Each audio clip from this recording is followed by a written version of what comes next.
And what you told the Hi, police Charlie officer Scott. was,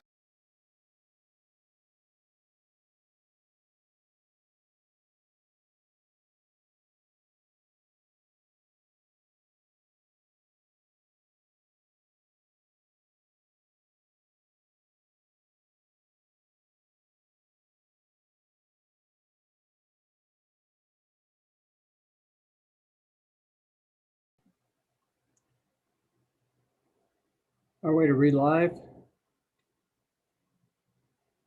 Can folks hear? All right. Can everybody hear me? Okay.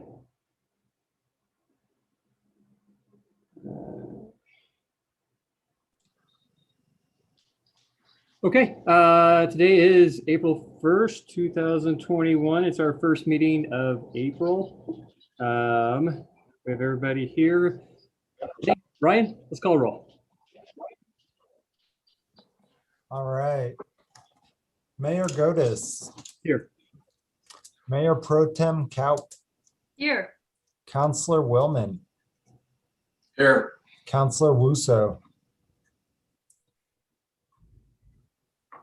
Counselor Davis.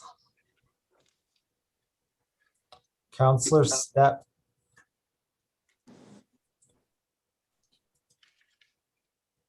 All right. I can't hear most people. Can you hear me, Ryan? Yeah, I did there. Well, you didn't call my name, so that hurt. There was some new little thing on the phone on Zoom. Okay, I can hear you now. Okay, You hear me? I can hear you now, Paula. And Okay. Ryan, did you note that I'm now here as well? I was having major technical difficulties. Okay, yep, So thank you. cool. Sounds good. All right, everybody will put your hand over your heart and join me in Pledge of Allegiance. I pledge allegiance to the flag of the United States of America and to the republic for which it stands, one nation, under God, indivisible, with liberty and justice for all. All right, is there any agenda changes or conflicts for this evening? Any conflicts of interest? All right, seeing none, we will go to citizens appearing before council for items not on the agenda. So if it's on the agenda, please save your comments for that time. All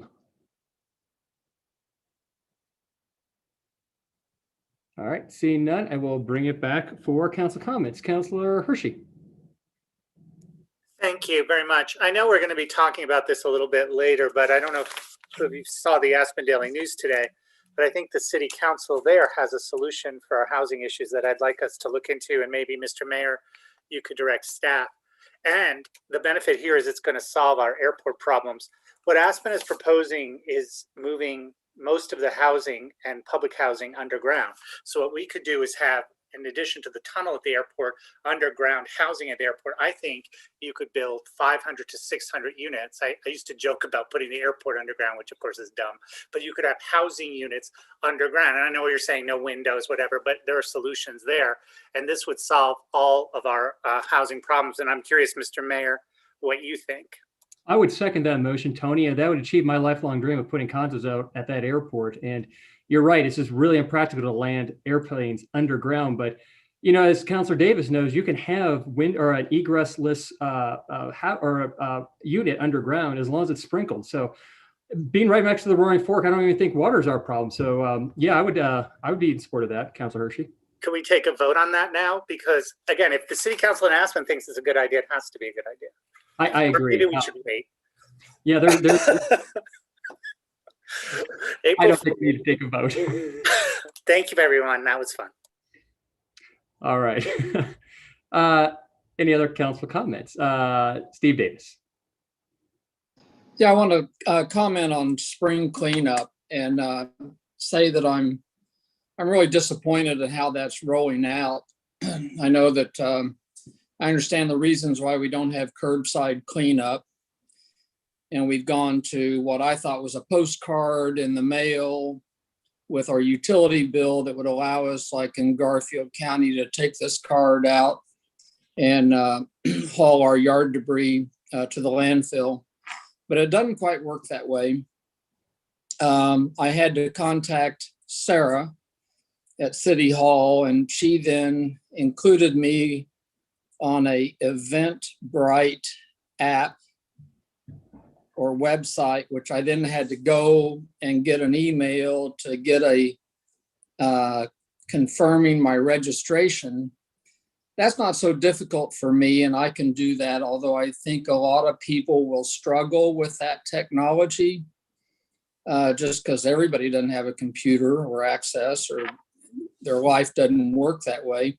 But the disappointing part to me is that we used to be able, when we were curbside, we could put out, I believe, 10 yards of debris, limbs, and whatever we cleaned up out of our yard, and a couch or something. And it was basically a dump truck load at the curb. Well, now the way it's set up, you can take 2.5 yards to the landfill. I had a constituent, which is basically a pickup truck to the landfill. So I had a constituent that went to the landfill with a pickup truck and a trailer behind, and he was denied the ability to drop off his yard debris because it was excess of pickup load. It was excess of 2.5 yards. Maybe it was 5 or 6 yards. That would have always been okay in prior years, but now is not okay. And as we discussed making this change, we never discussed making those kind of limitations. So I think that ought to be a discussion that we have, and it should be sooner than later. Thanks, Steve. Paula.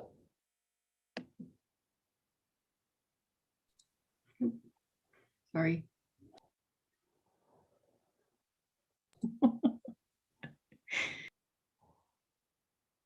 There we go. Okay, I got it. Man, all the comments, and I want to comment on everybody else's comments. Yes, I agree, Steve. We should make this easy for, we've changed things, and we should make it easy for our neighbors and community members to do their spring cleanup. That's the point of it, is it, you know, it looks good for the town when people take that effort and bring it out to the dump. So when we're ready to engage in that conversation, I'm willing. And Tony, you know, what you're suggesting is kind of the reverse of Whittier in Alaska, where they have one building for the whole town, and it goes about 16 stories high, and it looks like a prison complex. So what do you say? Let's go the other way. But that's not the comment I have. I can't remember if I did this last meeting, and I wanted to make sure I brought it up. With going through all these board applications, when I'm trying to tell people about what the responsibilities are, I have to go look at somebody who filled out an application online and look to see what that board member is responsible for, and a description of it, and anything that goes to that particular board, whether it's tourism or FAB or arts and culture. I'd really like to see a place that I can find on the website, and might be there, that is easily, like, on the page is the tourism board. Click here to find your description and duties, something along that line, so that people can know real quickly what they're looking at, and we can direct them somewhere. When they say, well, what does it mean and what do I have to do, they have some options. So I just haven't found it. I've gone back 2 or 3 times, and other than starting to complete the form, which I don't want to do because I don't want to volunteer for a board right now, I'm looking for a way that you can easily give people that information. So Deborah, if it's out there, I apologize, but I just couldn't find it.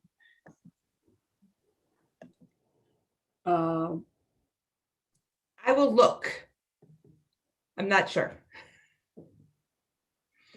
And Mr. Mayor, if you would, I know Matt wanted to clear up some issues on spring cleanup, if that is okay. That would be great.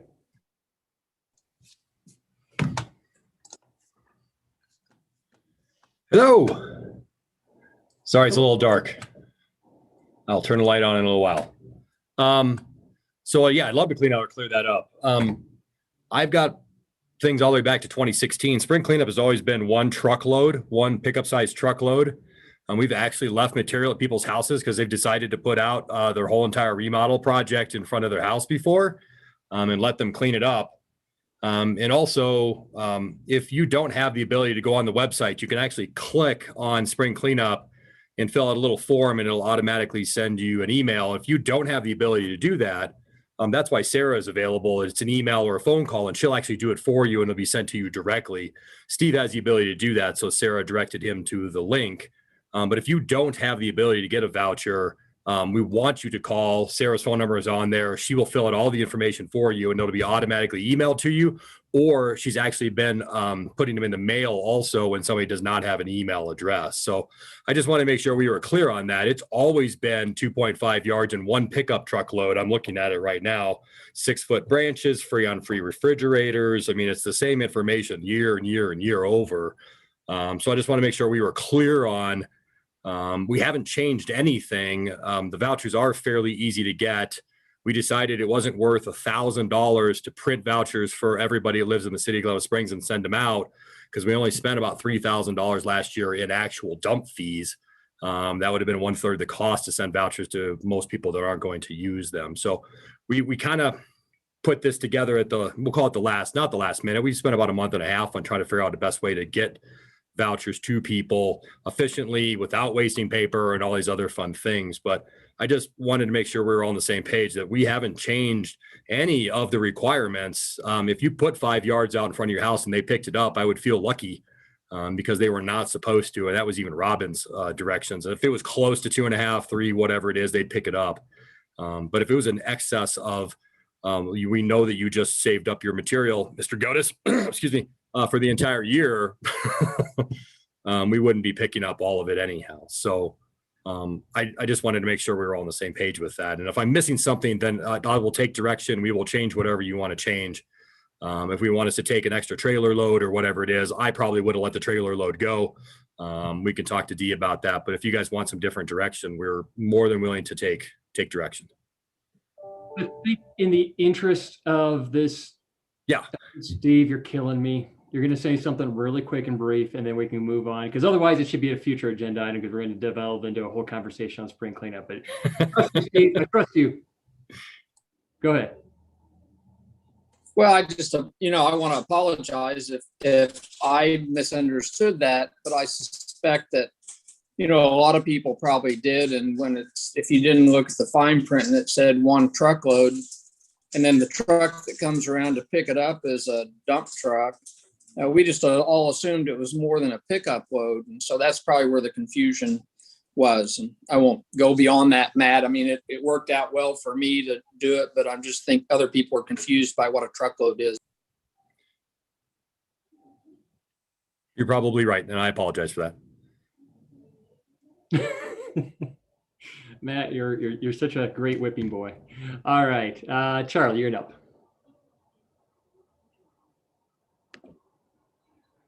Charlie Woodland. Thank you. I just got to find my unmute button. Thank you. First of all, I would like to do a shout out to our Assistant City Manager. As you all know, she was named the Assistant City Manager of the Year by the Colorado City County Management Association. And I want to congratulate her on that and tell her how proud I am of her. She's a well-deserved honor. So I want to make sure that we acknowledge that in a public forum. Then the more mundane things. There will be a discussion later tonight about Senate Bill 62. I've been paying a lot of attention to legislation this year because there's a lot of delayed legislation from last year that's getting put on. A couple of things of interest that I haven't mentioned before is there's pending legislation that if we're looking for a city manager, it limits the number and the amount of information that has to go out about the applicants. It seems to be a fairly good bill, and it says to help encourage us or other municipalities to get replacements. I hope we never looking for a replacement in my lifetime, but it is a good bill to try to protect people's private information, particularly people who are working somewhere else. So I want you to be aware of that. It looks like it's got a good chance of passage. And then just because it came up recently, there's a bill pending, and again, it looks like it's got a pretty good chance of passage that would, which may not be good for us, but just so you're aware of it, that would, let's say that daycare centers are considered to be a residential use, and we would not be able to regulate whether or not by special review use or otherwise, wouldn't be able to regulate that use in a private residence in a residential neighborhood. So that is being opposed by Colorado Municipal League and other municipalities. But that's a couple of the pieces of legislation. And I'll cover the rest when we get into Senate Bill 62. So thank you all. Thanks, Charlie. Shelley. Thanks. And yeah, congratulations to Jen. That's quite an honor. Very, very nice.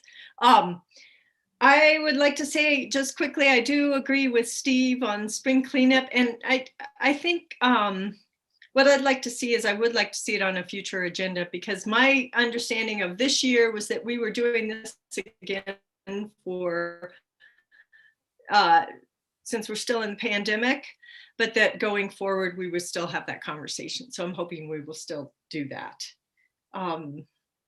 And then the only other thing is I had a question, I think, Deborah, this is probably for you. And there are people out there that are interested in being able to watch this work session on emergency planning for the city. So if you have any idea when that might show up on our agenda, if you could let us know, that would be great. Do you have any idea right now? I do not for sure. Okay. But I will make sure once we know that we get the word out. Okay. Maybe in May, or? At this point, I want to make sure we get the information right rather than rush it. Okay. That sounds good. All right. Thanks. All right. Any other council comments? All right. Seeing none, I want to echo what Charlie and everybody's saying. Congratulations to Jen. I believe Ryan has a brief video presentation that he is going to be putting up here. And as he does, it's the Assistant Manager of the Year by the Colorado City and County Management Association. So this is not a participation trophy. There's only one in the state every year, and our Jen got it. So congratulations, Jen. Ryan, you're able to share your screen? While Ryan is working on that, I just wanted to let you know that this year, because of they had the pandemic, and the year, they had more requests for assistant city managers before that awards than they've had before. So I believe there were 2 assistant city managers of the year, one of them being the assistant city manager of Snowmass. So we have an excellent region for assistant city managers. So Ryan, while you're bringing that up, just bring it up whenever and get our URA, Urban Renewal Authority, that we have. The board chair of that URA was Rick Voorhees, who left council. So I would love to, in the next month or 2, have a meeting. What would be Carl involved with calling a meeting and getting that at least? We could probably get it done. I was sort of leaving it until after the election, but I think we can schedule something in May and get that board back together. And it likely will be a virtual meeting like this, but it probably would be good. It will not be long, and so it's one of those things we may even do it, like a lunchtime meeting or something like that. So sure. Thursdays seem to work pretty well for most of us. Right, but there again, you're not the only people on the board. I know. I think there's 2 other people, correct? There's Commissioner Martin and then a citizens rep. Yeah. And a couple of other positions I don't know that we ever got filled. Okay. Part of the problem. Oh, look, and it's Jen, the celebrity. We have a special district seat, which is filled by the library. The county seat, and there are 13 total. So I'm trying to, or right. Maybe there are 11 total. I'll have to look at there. Just left it with me not being able to remember.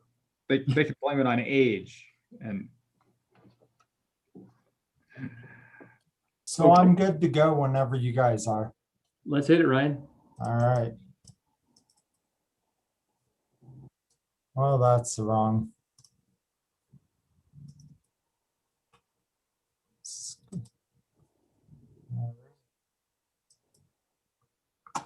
Jen, I just wanted to say how great you are and are such a handy. Anybody else not seeing it? You guys aren't seeing it? We aren't. Go to the screen. All right, hold on a sec.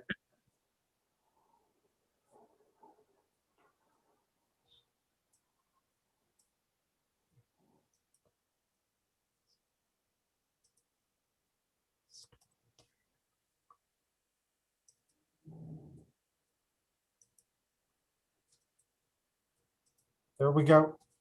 Jen, I just wanted to say how. We great still you are. cannot see it. We're looking at your email as opposed to your other screen.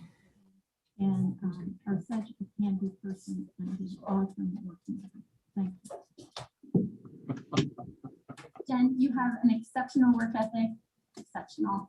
And you're Maybe we'll put it off to the next meeting. It's a cool video and I'd like to see it, but I think You still can't see it? no, we'll figure it out at the next meeting, Ryan. It's okay. Yep, I do. Okay. Hold on 1 second. When I thought about it. I'm sorry, Ryan.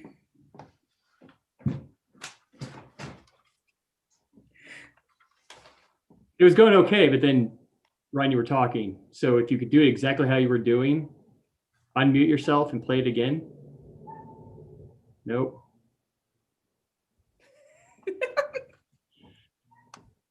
Then apparently we love you, but not enough to get this right. Congrats, Jen. How about we play this at the next meeting? I think that would, we'll get the kinks worked out. We'll have our IT professional figure it out. I'll just, last comments I think we need to make, there we are. Childcare, a use by route, potentially amending our code. We had an incident where we had a NIMBY, probably any legal water, but the just mere threat of legal lees was enough to scare something that's desperately needed in our valley. You know, if you've been a young parent, you've ever struggled with this is a huge need. It's a huge issue. So I would really love to look at ways that we can make childcare more accessible and easier for families to access in residential areas specifically. That's all I have. All right, next on the agenda is consent agenda. Do we have a motion?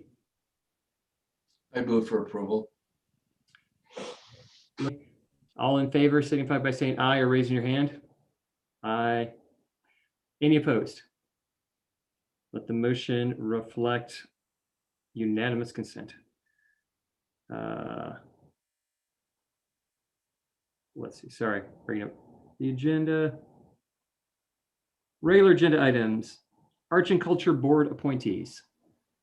I think that's me.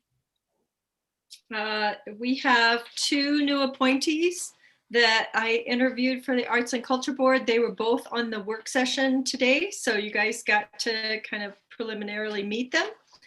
And it's Karina Jones and Ethan Merritt, and I would recommend that they both be appointed to the Arts and Culture Board, and the term ends in 2024. I'll second your motion. Been moved by Shelley, seconded by Charlie. Any other discussion? All right, all in favor signify by raising your hand or saying aye. Aye. Any opposed? Motion passes unanimously. All right, next on the agenda is the 2021 Financial Advisory Board grant applications. Go ahead, Deborah. The Financial Advisory Board has asked if there's anything before they put out their applications that you guys either I think know that you really want to fund, or any changes you want to make, or anything that you do not want to fund. They haven't put out the application yet. We last year, due to COVID, we completely changed how they normally fund activities.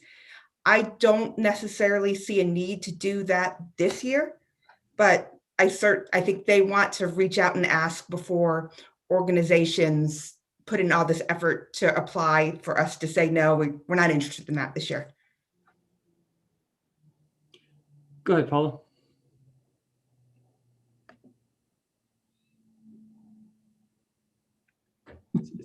Sorry, I was moving across the screen. I was trying to catch myself. Just a real quick question. When I was reading this, Deborah, I was thinking, we're expecting funding from the state and the federal government, correct? From some packages that are coming up. And I think this will help this situation on, being able to offer grants to people. But can you provide any clarity to that on what might be coming up to help us out with the city of Glenwood on financial resources? And I know that maybe that's a different time to have this conversation, but I think it's important to know. Yeah, we are expecting to get $2.1 million from the stimulus package. We are waiting to kind of pull together to see where our budget is going this year, and then pull together options for you guys potentially on how to best use those, what are really limited funds.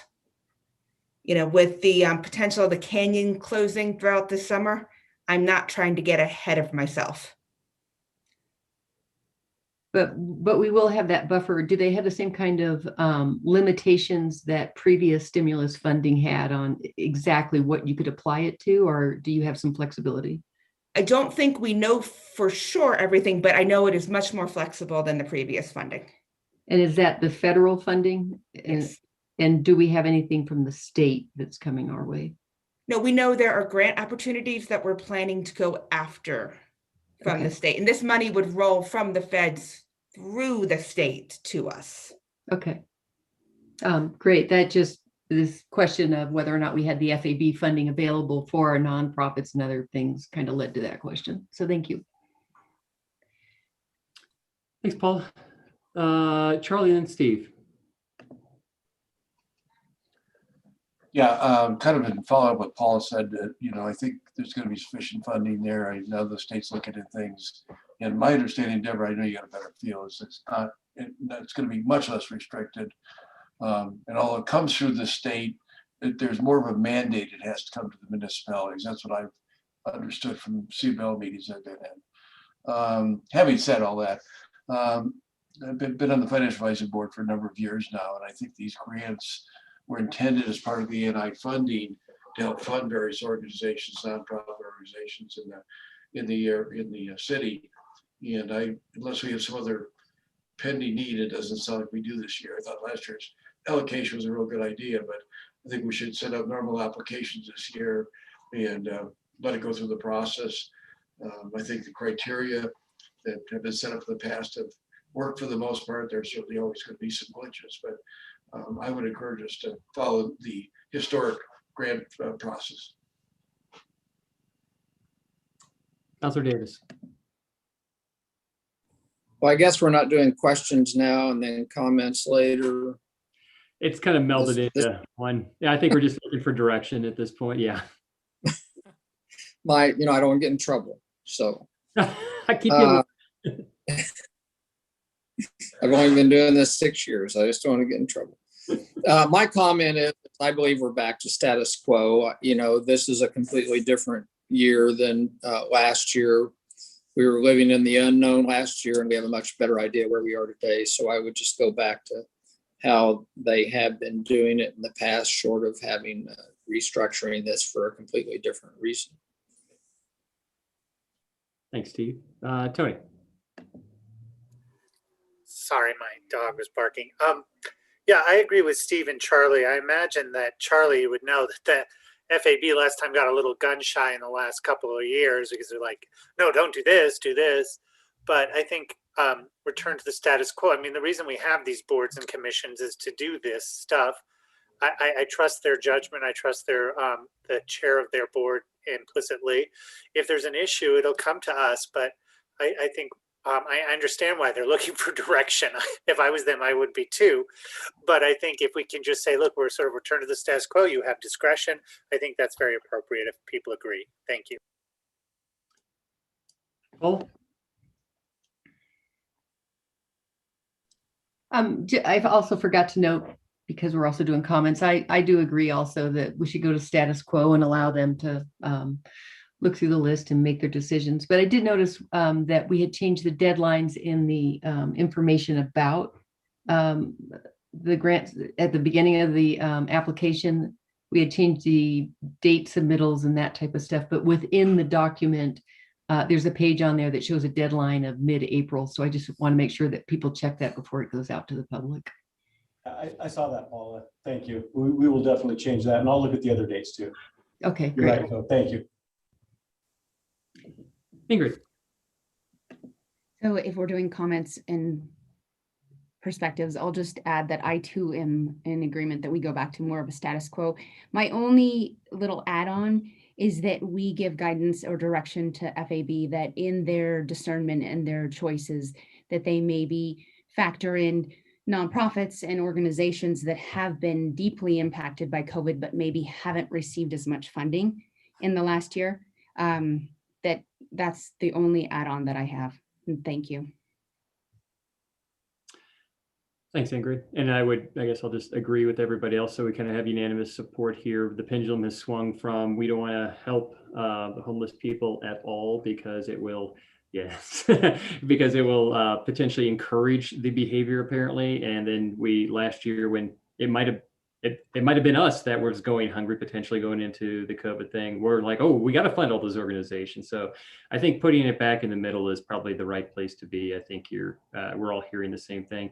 I would just say, and I don't know if there's, I guess I will give this as my opinion. And if somebody else thinks that's something they agree with, and we can take a motion and or we can just do general agreement and we give that to the Financial Advisory Board. But my daughters are swimmers, and I love the fact that the Silver Barracudas are able to apply. I have a lot of friends whose kids are hockey players, but those two organizations aren't exactly a bastion of poor minority kids. If it cost me an extra $20 a year or $50 a year, my kids will still swim. And I would suggest that that's probably most of the parents in there. I'm not saying we shouldn't fund youth sports, but we already do heavily subsidize those two things, along with potentially youth soccer, some of these other things that aren't traditional nonprofit human service type organizations. These youth sports, we give them discounted ice time. Our pool is already heavily subsidized by the taxpayers. So I'm not saying we should necessarily cut them, but they're not in the same vein as the other human service organizations that we have funded in the past, or that make up the majority. We funded in the past, but they don't make up the majority of who we funded. So I just think that the parents can probably pay a little extra and we can reserve those funds for more needy organizations. Go ahead, Paula. Oh, you're muted, Paula. I hate to start setting up qualifications because we're going to get to like the restaurant thing on which restaurants deserve $6,000 and what do they do, and where do we as the city council jump in right now and figure out who's on the list. I think we can leave that to the FAB's discretion and allow them an opportunity to discuss it rather than us qualifying right now on who gets to apply for a grant. The only reason I brought that up because they're looking for us for guidance, and that's something they have talked about the last several years of should we or shouldn't we. So I didn't know if this was an opportunity to do that, but I don't care if no one else cares and doesn't agree. That's fine. I don't. It's not a big deal to me. Steve Boyd. Yeah, thanks, Mr. Mayor. I just wanted to make sure that I was clear. We're going to launch this application tomorrow. So I hear what you guys are saying, what Councilor Wusso said about COVID. I just want to make sure that I'm clear what changes you guys would like to see made in the application before it goes out. That's all. Yeah, and if I kind of heard what you guys said is mostly back to normal, but maybe give a little more weight to something that will help people who still could be hurting or organizations that didn't receive funding. So maybe just a little extra weight, but not what we did last year, which is where we took the whole pot of money and just said, this is for just helping people with basics, food, rent. So, and I don't even think that's a change in the application. That's probably just something we tell FAB. Shelley. I was just going to comment that, I don't know how the swim club does it or the hockey club, but I know when I was involved with the soccer club, when they applied for grant money, that was typically for scholarships for kids that could not afford the regular payment. So I don't know how all the groups do it, but I would push for just going back to normal, let FAB use their judgment, and then it comes to us. So. Okay, Charlie. Thanks. I was thinking about what Council Member Uso said about the COVID impact. Steve Boyd, is just a question for you. I tried to take a quick look at the application. Is there anything in there that says if you've been impacted by COVID, and if so, how much? And if not, maybe that wouldn't take much to add to the application, so that when the FAB looks at that, there's something there. And I thought about it a little bit after Ingrid mentioned it. I think that would be it. If we're going to talk about that, that may be something we want to find out from each of the entities. Yeah, I think council, and I'm sorry, I don't have a camera, I'm in a conference room, but I think that's a good idea. We don't have anything in there now, but I think it's appropriate to ask a question about how has COVID affected you, just so we have a little better understanding of what may have happened in the last, year or so with them. So if everybody's good with it, I'm happy to add something to that effect. I definitely think you should ignore what I said. I always do, Mr. Mayor. I love that. All right. Any other comments? Steve, do you feel like you have? I think that's the only change we're making is just simply asking how COVID has impacted you, and whatever answer is given by the organizations, the Financial Advisory Board Grants Committee can do with that information as they so choose. Is that what I'm hearing from everybody? Okay. Thank you, everybody. Okay. All right. Alyssa, do you want to try to share your screen real quick? Sure, I can do that. Give me a moment.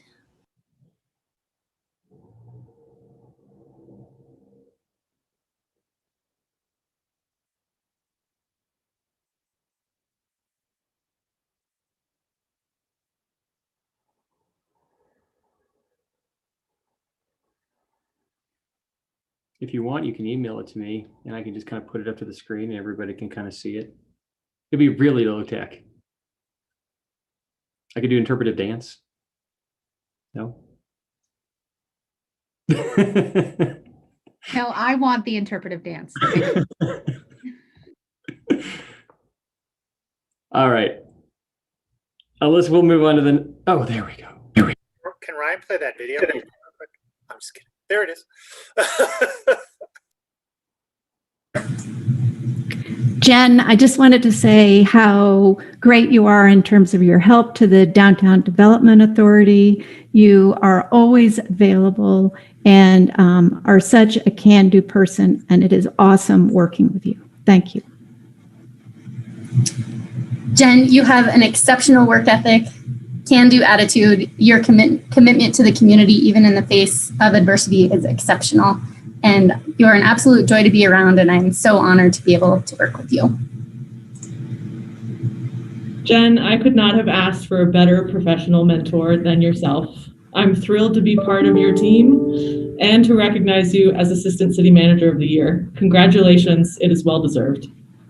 And Jen, thank you so much. We feel so honored to have you as a member of the staff of Glowwood Springs. The leadership you exhibit with your staff, the ability to come before council and negotiate difficult questions and talk to the community on very difficult issues is really unparalleled. You deserve this. Jen, I am so happy to be able to nominate you and for you to have won Assistant City Manager of the Year. 2020 was a hard year for us both in all the city, but you truly stepped up and were just such an integral part of the team. And most importantly, you supported me the entire time and also questioned me the entire time. And that is why you deserve to be Assistant City Manager of the Year in the state of Colorado. Thank you.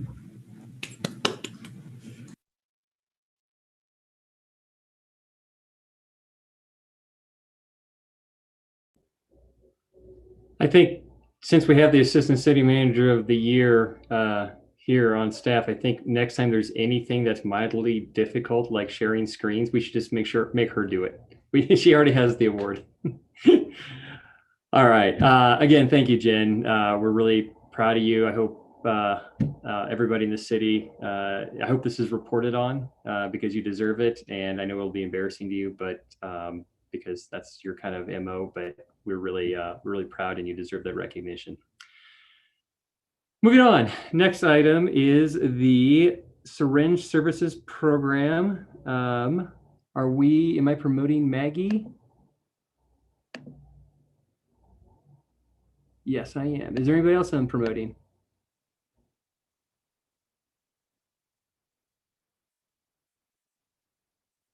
Not that I know of. We should ask Maggie. Meg, you're muted, but go ahead. There you go. Yeah, no, it's just me today. Thank you so much. And is it okay if I share my PowerPoint? Yes, it is. We're a little gun shy on sharing screens, but knock yourself out. Every town is different, but we'll see how this goes. So thank you guys so much for having me. Can you see my screen? We can. Yep. Awesome. Okay. So hi, my name is Maggie Seldine, and I'm here today to talk to y'all about my new organization, High Rockies Harm Reduction. A little bit about me. I was raised here in the Roaring Fork Valley. I lost my mother and many others to overdose, and I'm in active and sustained recovery. I graduated summa cum laude from Colorado Mesa University in May of 2020 with a bachelor's degree in sociology and psychology, with emphases in public health and substance abuse, and they should have awarded me a minor in speed talking, so I'll try to make this digestible for y'all tonight. I'm a certified Colorado peer and family specialist, and I've spent the past 10 months working as a peer recovery coach under the state opioid response grant for Mind Springs Health. So both my personal and professional background in this area has really illustrated the need for greater access to services for individuals with substance use disorder. HRHR is a project of the Colorado Nonprofit Development Center, and our service region includes Garfield, Pitkin, Eagle, and segments of Delta and Gunnison counties. And I'm pretty much just here to make this an educational presentation for the board, the mayor, the council, the public, and everyone here listening today, the city of Glenwood.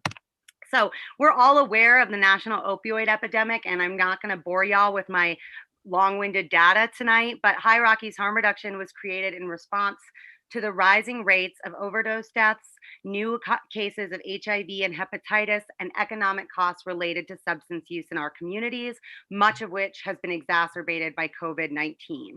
Through our activities, we also intend to address the intersecting crises of methamphetamine abuse, homelessness, poverty, domestic violence, suicide, impaired driving incidents, and so much more. And I invite you to visit our website at highrockieharmreduction.com for detailed local data related to the opioid/overdose epidemic and more information about our organization. There's like an hour-long version of this presentation on our website in English and Spanish. So what exactly is harm reduction and how can it solve these problems? In the broadest sense, harm reduction consists of a set of strategies and approaches that we use to mitigate the potential harm of our everyday activities. Examples include seatbelts, sunscreen, and face masks. In terms of substance abuse, harm reduction is an approach that accepts the reality that people use drugs and that this use can cause serious harm, but ignoring or condemning that use does not solve these problems. We acknowledge that drug use also does not happen in isolation, but that a variety of cultural, social, and individual genetic factors influence substance use, abuse, and addiction, which are all separate things. We utilize a non-judgmental, client-centered approach that focuses on individual choice, autonomy, and empowerment. One bit of data I will give you guys tonight is that as of 2019, pre-COVID, there was about a 68% treatment gap for people seeking treatment for substance use disorder, meaning that out of 10 people looking for treatment, only 3 are going to get it. And those are the ones actively seeking it. This year, the Colorado Health Institute released a report illustrating how people in Colorado specifically are not seeking the help they need for substance use disorder, and largely because of stigma and shame. So HRHR will not only provide a safety net for people as they traverse the recovery continuum, but a warm introduction to the recovery pathway of their choice, or just in the interim until they can get into the right treatment. So in regard to opioid use, there are 3 primary pillars of harm reduction that we seek to expand access to here in our local valleys. And those are naloxone/Narcan, medication-assisted treatment, and syringe services. And I'm going to just blow through all of those real quick. Narcan is the nasal spray form of the opioid antagonist naloxone. There are standing orders in Colorado and Good Samaritan laws that allow it to be distributed and used among the public. Hopefully everyone is aware of this opioid overdose from reversing medication. police and EMS carry it and use it regularly in our communities. You can get it at the pharmacy in theory, but it can be expensive. It can be a not so perfect process. So we're just really trying to get it more and more into the hands who need it most, which I really believe is everyone who interacts with the public or has ever tried a substance either prescribed by your doctor or illegal, whatever. But the bottom line is we can't help people if they're not alive. So medication assisted treatment, or MAT, is one of the most effective treatments for opioid use disorder specifically, and consists of a combination of opioid management medication and regular counseling.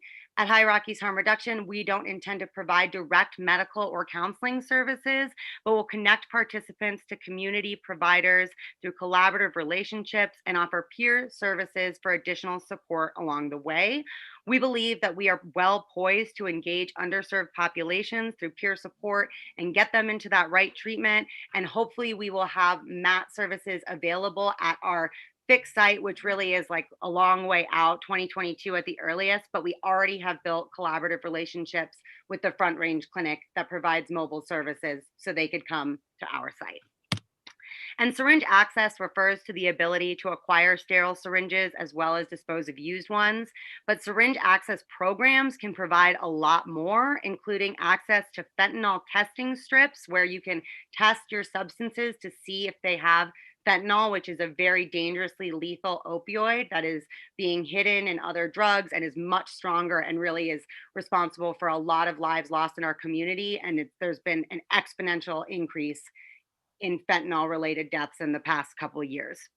So those, as well as Narcan, rapid HIV and hepatitis C testing, sterile use equipment, wound care, treatment referrals, educational materials, and much more, potentially addressing all of these negative consequences that I talked about earlier and that we're all talking about all the time. Right now, the closest program of this nature is Grand Junction. And so people have to travel pretty far to access specifically fentanyl test strips and syringe services.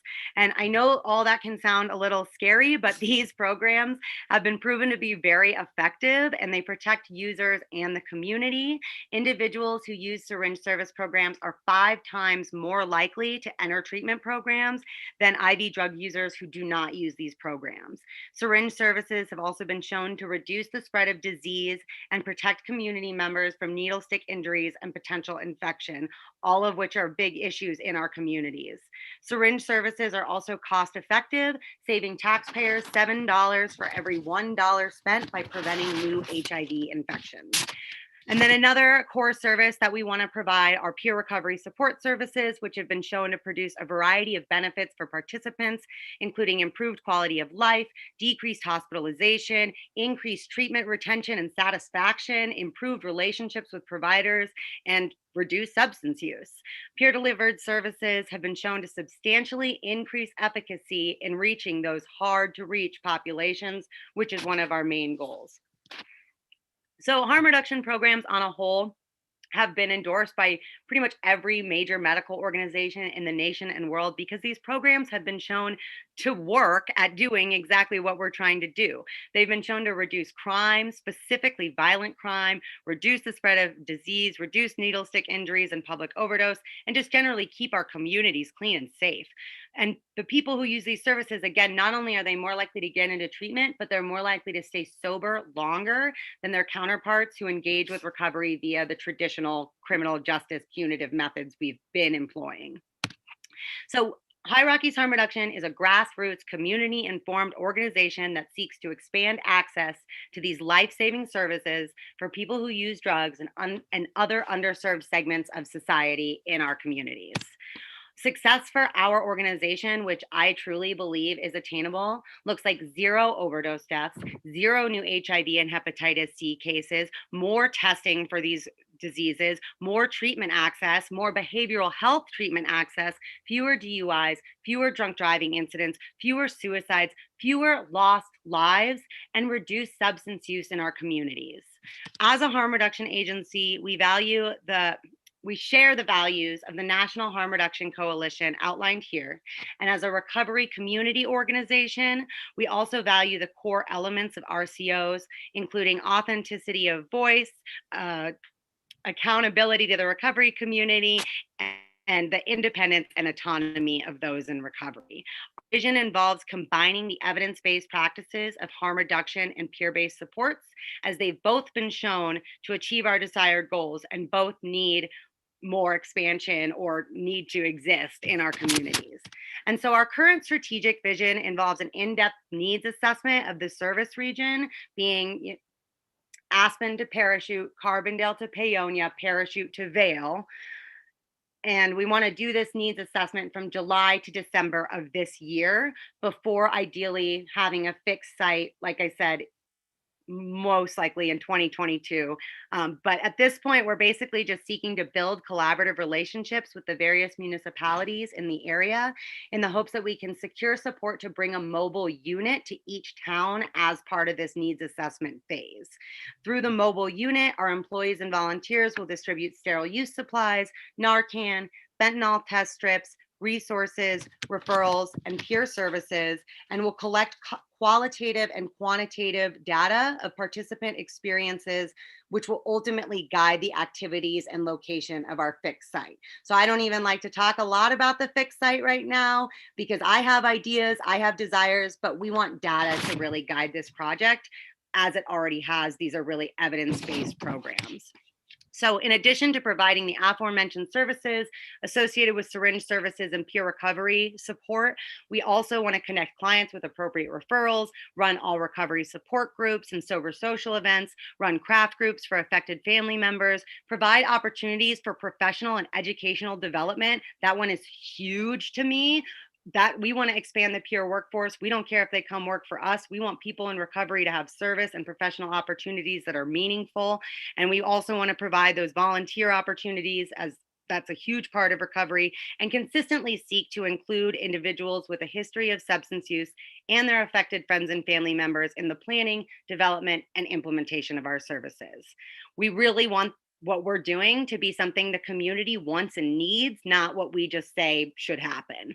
We have already built collaborative relationships with other regional healthcare agencies that provide services for people with substance use disorder, including the Front Range Clinic, Western Colorado Health Network, and Mind Springs, and Planned Parenthood of the Rocky Mountains. And all of those programs have provided letters of support for this project so far. And we've also received support from Garfield County Public Health, the Carbondale Police Department, and a variety of other agencies in the state and valley. We intend to fund this project through a mixed revenue stream of foundation and government grants and community donations. We're not asking municipalities or counties for any funding. We really just want to get support for this project. We want people to know what we're doing. I want to nip any concerns in the bud, and we just want to make everyone aware of our plan. Myself and our board, we're all from here. We're all affected by addiction in one way or the other, and we care about this community and care about being transparent with our activities. So our next step really is just determining locations for our future mobile unit to go as part of our needs assessment. And that's pretty much all I have today. All right. Well, thank you very much, Maggie. We appreciate that. You're not asking us for anything at this time. You're just presenting, correct? Okay. If you support this project, we would love a letter, but really it's just about kind of letting everyone know what's going on. Yes. Well, I would move that we write a letter of support for your program. Does anybody support that? I'll second that. Okay. Okay. It's been moved by myself, seconded by Shelley. Further conversation. Paula. I just wanted to make a quick note that Maggie has been involved with our recovery continuum group that Debbie Wild leads, and the work we're trying to do with detox. And she's been a great participant in the conversations we've had. And Maggie, if you wanted to add anything to what you feel is happening with that relationship, that'd be great, so everybody knows. But I totally support what you're doing, and I'd be glad to sign a letter of support. Thank you so much, Paula. And I do think it's important to note, thank you for mentioning that we do have a letter of support from Debbie as well. And I just think, in the 10 months that I've been doing this work and specifically working with Debbie and that team, it's good for everyone to know that I really have become an expert in this field and really know a lot of the players at every level, and am in communication all the time. And so I feel like I really know what I'm doing, that y'all can have confidence in my work and my commitment to this project, and that, yeah, these collaborative relationships with those groups are how things like this happen, and how we're going to actually, you know, make these changes that we all know we need to see in our communities. So thank you, Paula. Thanks, Charlie.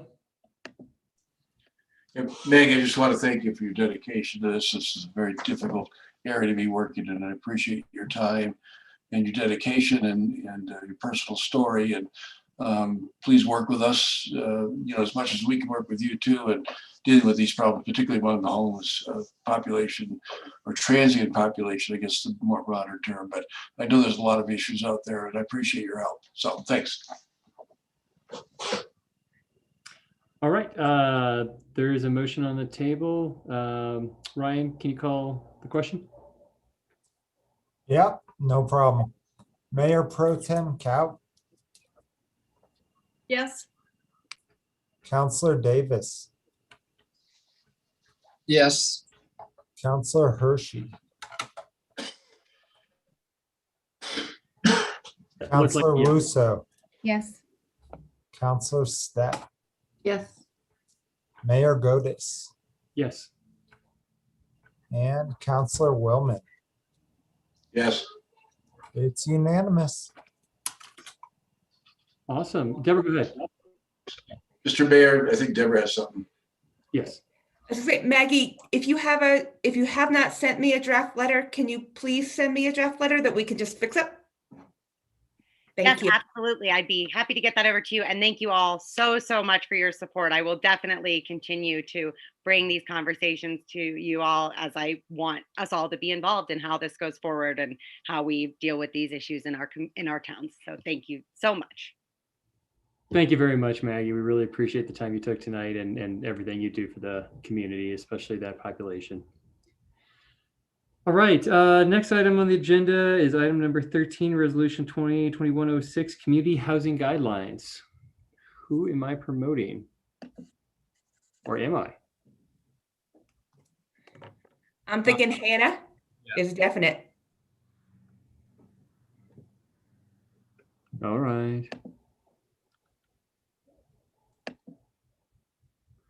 Anybody else? Jen should already be on. Yeah. Hannah, do you need anybody else?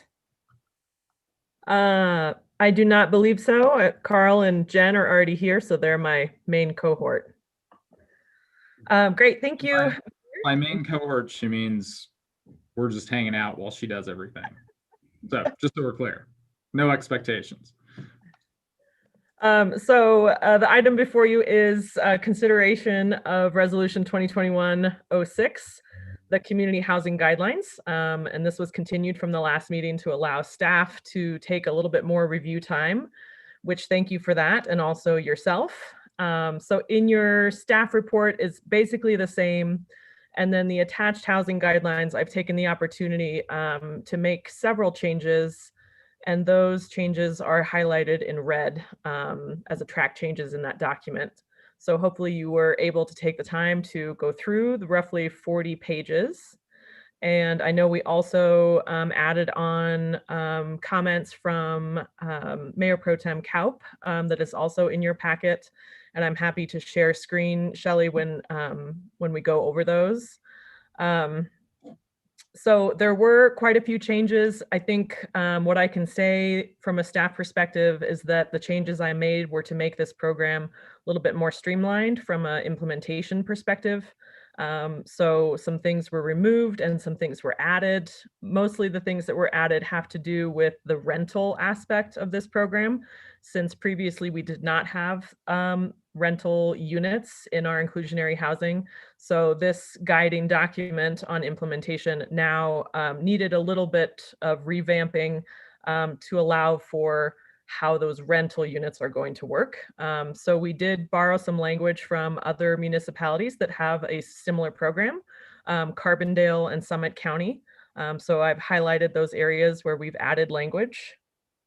And I am happy to go over each and every single one with you, as I've taken a lot of time to do this, but I think it might be more effective to get questions and go from there. Questions? I see Shelley, Paula, and Ingrid. Go ahead, Shelley. Okay, Hannah, thanks. And I thought the changes that you worked into the document looked really good. And we can go over kind of my edits, I think, after we get through questions. But I had one clarification, and that was on the use of existing units. So you did do a good job of clearing that up, but I want to make sure I'm interpreting it right. So it sounds like if a development wants to use existing units to satisfy their inclusionary housing, they cannot be off-site. They have to be on the site, right? So I'm trying to understand when that scenario might unfold. And I guess it would mean there'd already be some units on the site, and maybe that development is adding to it, but then those units would need to be upgraded. So I'm just looking for confirmation. Am I interpreting that right? Yes, and this was something that came up at the last meeting, so staff took some extra time to review how this works in other places and also get a more conceptual understanding of in what scenario would this operate. So you are correct, the use of existing units has been changed to only occur when they are on site and not be part of an off-site mitigation. And really that came down to the off-site housing unit mitigation is a large privilege for any developer that's going to apply for it. And there was a lot of criteria, a lot of standards, and it's identified as not ideal. We want these community housing units to be in the project that's being proposed. So with that in mind, staff removed the opportunity to use existing units away on a different site than the main project. And so what that means for using, there's an allowance that you can use 50% of your housing units can be existing. So say you have a site that you're redeveloping and there already are some units or some buildings on the lot, but you're adding to it and this program is triggered, then you could use those existing units to meet your community housing requirement. And what staff did, questions were brought up on how do we ensure that these are comparable quality to the new product? Because again, we don't want our community housing units to be somehow lesser than of the market rate units that are coming on. So staff added some maintenance and possible remodeling that a developer might need to do to make those existing units, bring them up to the same level. Okay, and when you say, so it does, one of the questions I had is, it does reference building codes that they need to meet the current building codes. Would that also include the current energy code? That is an interesting question that I saw. Jen is nodding her head yes. Okay, do we need to say that specifically, or will that be open to interpretation? I think all of the building codes are contained in 060. So that's the mechanical code, the fire code, all of the relevant building codes, including the energy code. So we, at some point this year, will have a conversation about moving to a newer set of these codes. But right now we're on the, so we're not on the newest energy code, as you know, but it would be the code that we have adopted that is in Title 060. Okay, thanks. So Hannah, do you want me just to go through my deals now or wait? I think that would be great. And I think we could probably either I can or you can share your screen so everyone can see where in the document we're talking I'll about. let you do it. Okay. Seeing as we've had these technical difficulties tonight, yes, we probably got it queued up.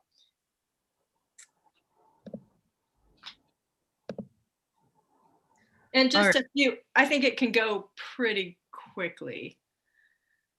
Because I think, yeah, the first comment I had was just kind of an editorial thing. There was a section that was almost like a table of contents for the guidelines, but it was after the first section. So that was just to, you know, Yes, and I guess I will say at the beginning, all of your kind of Scribner's errors and corrections, I think were valid, and we will change it just so that all the numbering matches up, all those things that could possibly change with the language tweak at the last second. So thank you for that. And everyone can see this.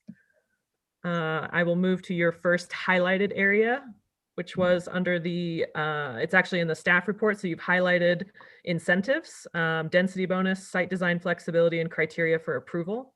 okay. And we don't actually need to go through all the highlights. That was just kind of me like highlighting, making. Sure. Okay, so we'll Let's go just to go to your, the red. So the thing on max sales price, I think I had something there. okay. I'm scrolling slowly so no one Okay. gets busy. And that's that section that just needs to move. Okay, we're moving that. Wonderful. Okay. And adding those small items that you pointed out for organization. And I believe I answered your questions on the use of existing units. Yes, yes. And that's there. And that we just talked about the codes. So I think that's fine. Okay. And then the next one was on the max sales price. And that was just to clear up. I was confused when I read that when it says price per 2 in this section. So I kept thinking, oh, you mean category 2. But I think you really mean section C.2 below, right? Yes, it is this number 2 that's down here. So we can add clarity to that. And Okay. this is just if you have, it's talking about the number of units required. And so if you have just one or an odd number, it's going to be priced per this item 2 and not category 1 or 2. Okay. So this is yeah. determining how many units you have and which categories they land in. Okay, so just to clarify that. And then the next one is down on, oh gosh, it's about the tax rebate. And I think that's one of my more main questions that I think we want to get some council input on. Okay, and could you look at the page number for that? And then I could probably. That's a good question. 19. 19. Love. 19. Whoops. Not packet 19, but yeah. Right. The housing guidelines, page 19. Right. Okay. There you go. So that one, that little subsection D there, it says tax rebate or reduction. City council may at its sole discretion waive, reduce, or rebate. I just see that as a problem because the minute council waives that tax on the first project that comes through, you're kind of setting a precedent. And so let's see how the rest of council feels, but I feel like that should be reserved for projects that go above and beyond what is minimally required in this code section, right? Because we're adding this inclusionary housing. We've still got the voluntary program if they want to do more and get more tax rebates, but if they have some special feature or something that they're doing that makes the value that they're adding to their project more, then I think council might consider that. But if they're just meeting the bare minimum of this inclusionary housing code, then my preference would be that there's no tax waiver involved. So I'll just throw that out there for discussion. And I think that's all I have.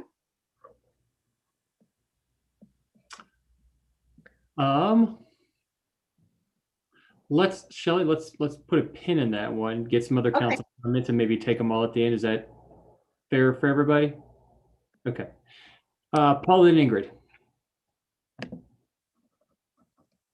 And if, by the way, Paula, you want to, during your comments, also comment on Shelley's change, that I think that's a great time to do it as well. Okay, I'll do that really quickly and say, I agree if we're going to give that kind of opportunity, that they do have to go above and beyond. And it kind of leads to my first question in this, and I don't know if we would include it in this document. So Carl, this might be a question for you. Some of the comments that came up in our last meeting was, in particular, when we reversed this inclusionary housing last time and the houses returned to market value, the developer felt like he lost out. He gave up certain properties at a discounted rate. Then the new owner gets to sell it at the higher rate, and he never gets compensated. Is there a way to include that if this inclusionary housing is ever reversed, the person who owns that housing will have to compensate the developer in any way? Or is that like a big stretch? Certainly we could include something like that in the covenant that's recorded against the real estate. I mean, there's also just kind of the idea too that, whether or not that money should have come back to the city for inclusion in our program as well. There's a couple of different policy choices there that can be made, because I think that the argument at the time was there wasn't much of a windfall because of the place the economy was at, but oftentimes had that gone away and you'd been able to hang on to that, and you were trying to sell it today, it would be a massive windfall as an owner, right? Right. So I do think that it's something that we can address. That's the kind of the last piece of this puzzle, is developing the form of deed restriction on the for sale units that would be being used. But a lot of that is going to be an outgrowth of this conversation on the guidelines. And then, really what that looks like at the first time that we start having units come in. Okay, I would love to have that addressed and give us something to consider.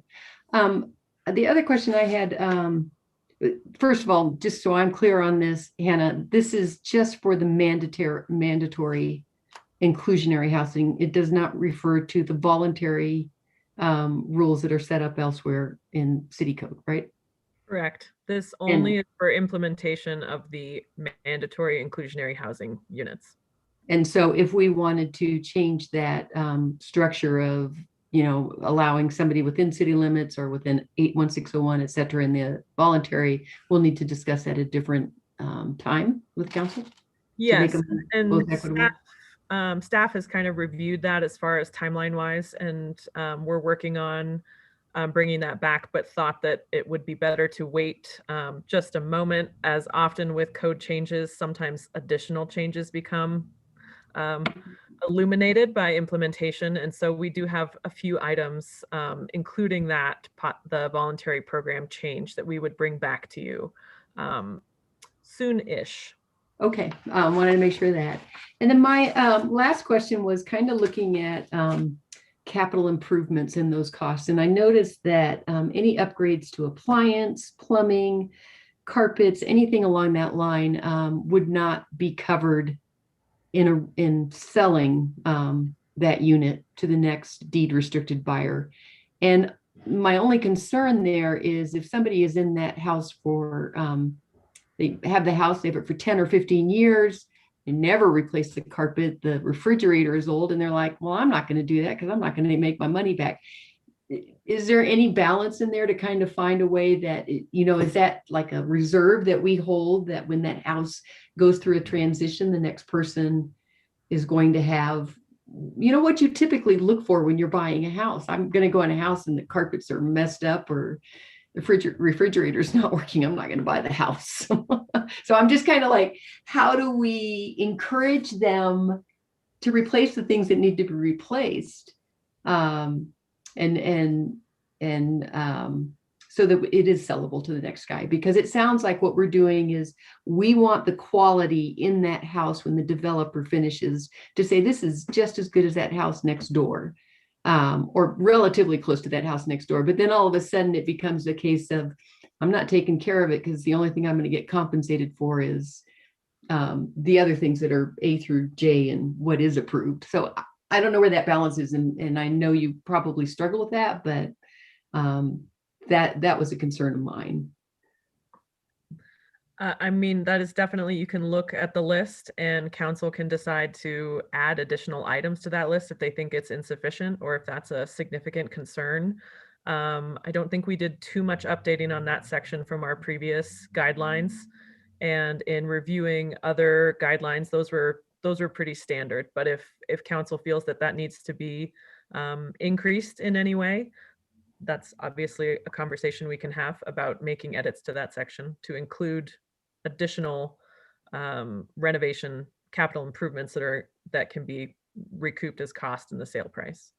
But also I would caution, I suppose, in thinking about that.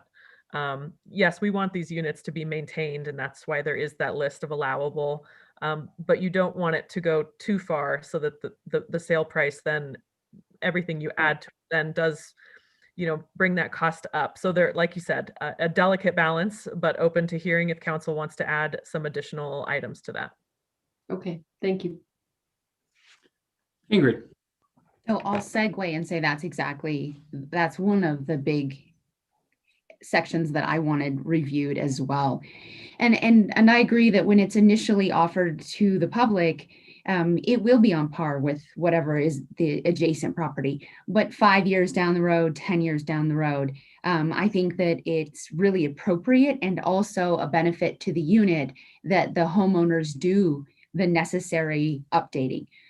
So when I'm looking at page 32, section 1, and it says the permanent capital improvements made to community housing units, A and B, I'd like to see revised and maybe just add something along the lines of, just giving some direction and or quantifying it and saying no improvements until 5 years or something along those lines. I don't want it to be cumbersome, but I do think that if we're allowing people to finish unfinished spaces in these units, we should definitely allow them to maintain and keep updated the other areas of the house. So that would be one section that I'd like. I mean, I'd love feedback from the remainder of the council, but I would like to see and encourage just, it's encouraging that we don't end up getting these with deferred maintenance. And that's something that I think is a benefit to the next user as well. My next point is page 34, number 7, number 9. And I think that it goes throughout this, and that is that this one talks about if someone they move out of the area, they're allowed a 2-year term to rent it, and they have to rent it no more than what their mortgage is. And I would like to add some language in here that says that extensions may be granted by review. I think the idea that we put these firm dates on here is great guidance. But if someone has moved out of the area and the market is such that the house has not sold, and I don't anticipate that just because of the pricing, but the 2-year term comes through and they still haven't sold it to the next buyer, I think that there should be an allowed extension.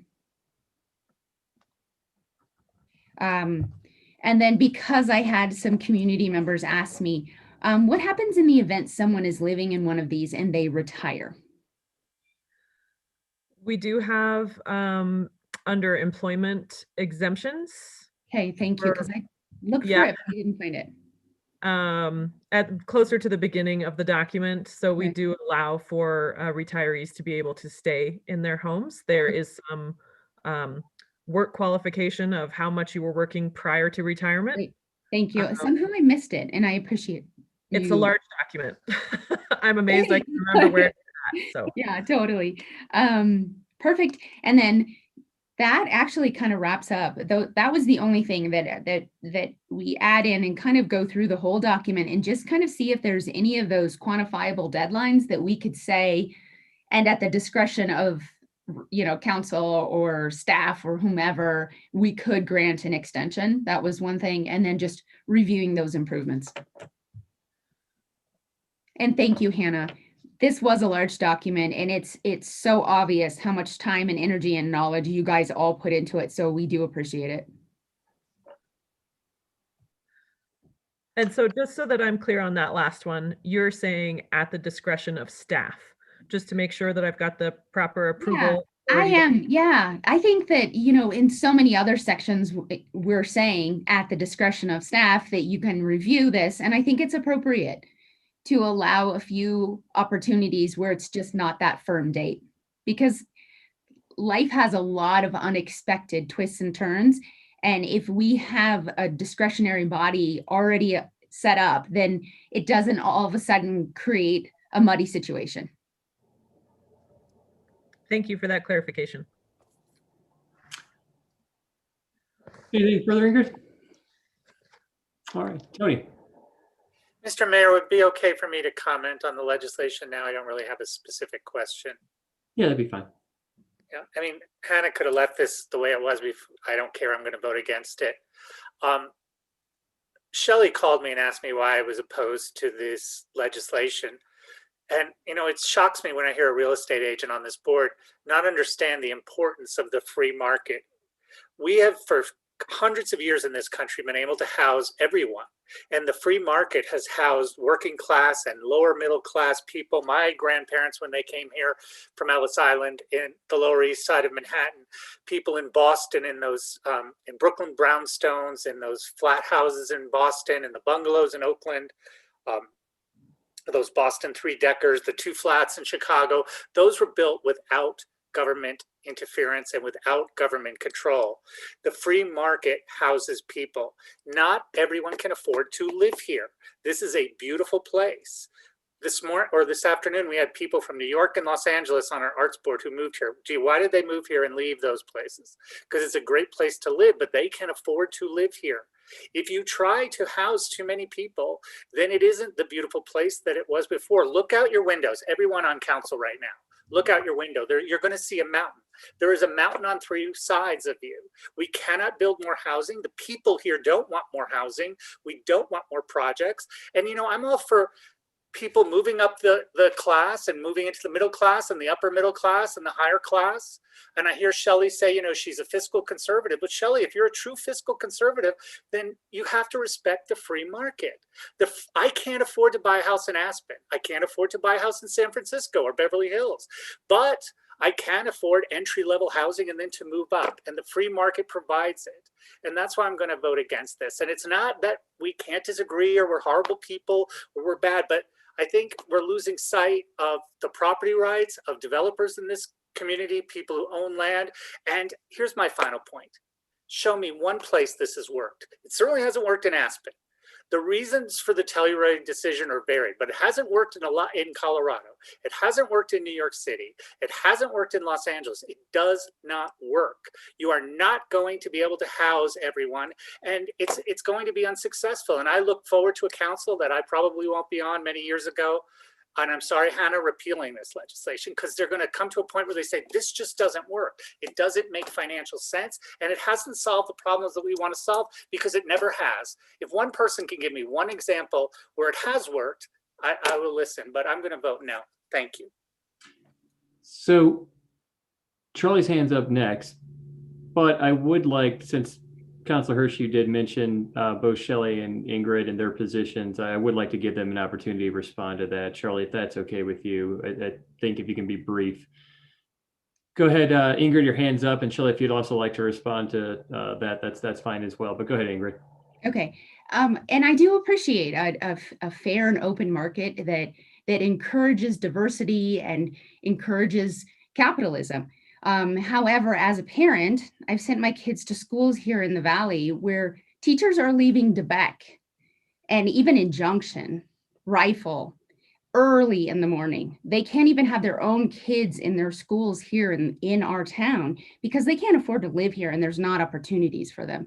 And I know I bring up teachers often, but I'll also bring up nurses. I'll also bring up people who work at any type of community where they're not getting paid as like affluent of levels as others who live here. And I do sell real estate. I sell real estate to people who are buying second homes. And I sell real estate to people who are buying multiple investment properties, who will have someone here manage them. They don't even live here. And I'm not saying that that's not a necessary component of a community. But what I'm saying is I want people to be able to live here and work here. And we can't house everyone. but we can have a small nuance of control where we encourage diversity in our neighborhoods and we give opportunities for people to maybe live in the same town. So when they get the call from their kid's school that their kid is sick, it doesn't take them 45 minutes or an hour to get to that school to pick their kids up. They're 5 minutes away. And that means something to me because as a parent, that's what I wanted. And I made concessions to live here and I'll continue to do that, but I want to give opportunities for others. Thank you. Thanks, Ingrid. Shelley? I will just say I wholeheartedly agree with everything that Ingrid just said, but I'm going to add a couple of other things to that, which is just some economic context for where we are now as compared to where we were when your grandparents or your parents were coming to this country, because mine did the same thing. But it used to be back in, the 50s or 60s, a worker could work a middle management job at Montgomery Ward's in a retail store and raise a family of 3 with 1 working adult and afford to buy a home and afford to raise kids and put them through college. Nowadays, that doesn't exist anymore. We have people, hardworking adults in our community that are working 2 and 3 jobs just to get by and pay rent. And also the free market, quote unquote, real estate market has changed dramatically because in those days, years ago, we didn't have VRBOs and short-term rentals. For the most part, when people bought a home, that was possibly their biggest investment of a lifetime. And they invested in the home and they owned that home for as long as they lived there. They didn't, this whole idea of real estate as an investment and a way to get rich was not as prevalent where it was squeezing out the middle class and the lower income workers. People could live in communities because homes were available. Now we have, especially in these resort mountain towns, we have whole communities, whole counties. You look at Summit County, Eagle County, and now Pitkin County, certainly, but the pressure's coming to Garfield County and especially our eastern end of resort communities of Glenwood and Carbondale, where the second home ownership is a large portion of your housing stock in the community. I've heard numbers as high as 68% in Eagle County are actually second homes. They're homes that sit empty and nobody lives there. So you wonder why, where are your workers supposed to live? So I'm curious, Tony, when you say it hasn't worked in Aspen or it hasn't worked in other communities, you're right. They can't house all their workers. They still import workers, but Aspen has over and above 3,000 employee units where people can live and work there. And the people who are able to get into those units are happy for the lifestyle they have to be able to live there for the most part. So I think what we can do to make this situation better and in the economy and the reality that we're dealing with today to, like Ingrid said, have teachers, have nurses, have plumbers, engineers, electricians that can live in our community.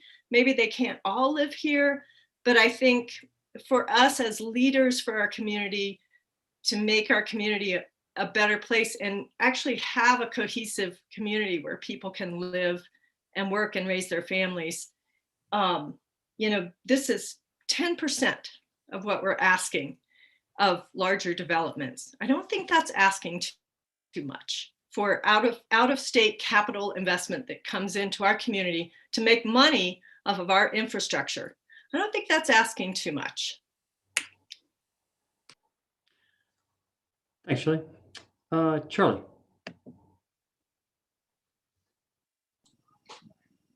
I assume I can comment. I don't have to ask questions. I don't really have any questions. Is that where we are, Mr. Mayor? I think tonight's one of those question, comment, let's just roll it all into one thing. Okay. I assume it. Okay. Like Mr. Davis, I've only been here 2 years, but I don't want to violate the rules. The couple of things. First of all, I read this through and Hannah, I want to compliment you. Great job. Great work. I kept looking for things that I didn't like and I kept thinking that it was really good. But I thought some good questions got raised tonight. And so I just want to comment a couple of things. And the thing that Shelley raised about the tax rebate and the thing that Ingrid raised about the extension, I think one way of doing that would be to say something to the effect that in exceptional circumstances, you can give a tax rebate. Except in exceptional circumstances, you can grant an extension. I think if we do that, then you have that discretion behind it. That seems to me that may solve the problem. And I think those are both good comments that the two of you made. My thought on the fixture replacement, which is the other thing that made me pause, is I understand we don't want to let somebody come in and put $40,000 in upgrades and then try to increase the price by that by buying very expensive stuff. So in Hannah, this is where I don't have any the wording or the state of the art, but something about replacing with light fixtures. Or, you know, so if I've got a mid-range refrigerator, I'm not going to put in, you know, a top of the line refrigerator. I'm going to put it the same level of refrigerator. If I got basic carpet or basic, you know, flooring, I put the same flooring or carpet back in. So if we do some language like that, that might, I don't know. I guess maybe that's a question you had. Would that help solve that problem or your concern in that issue? So that's a question.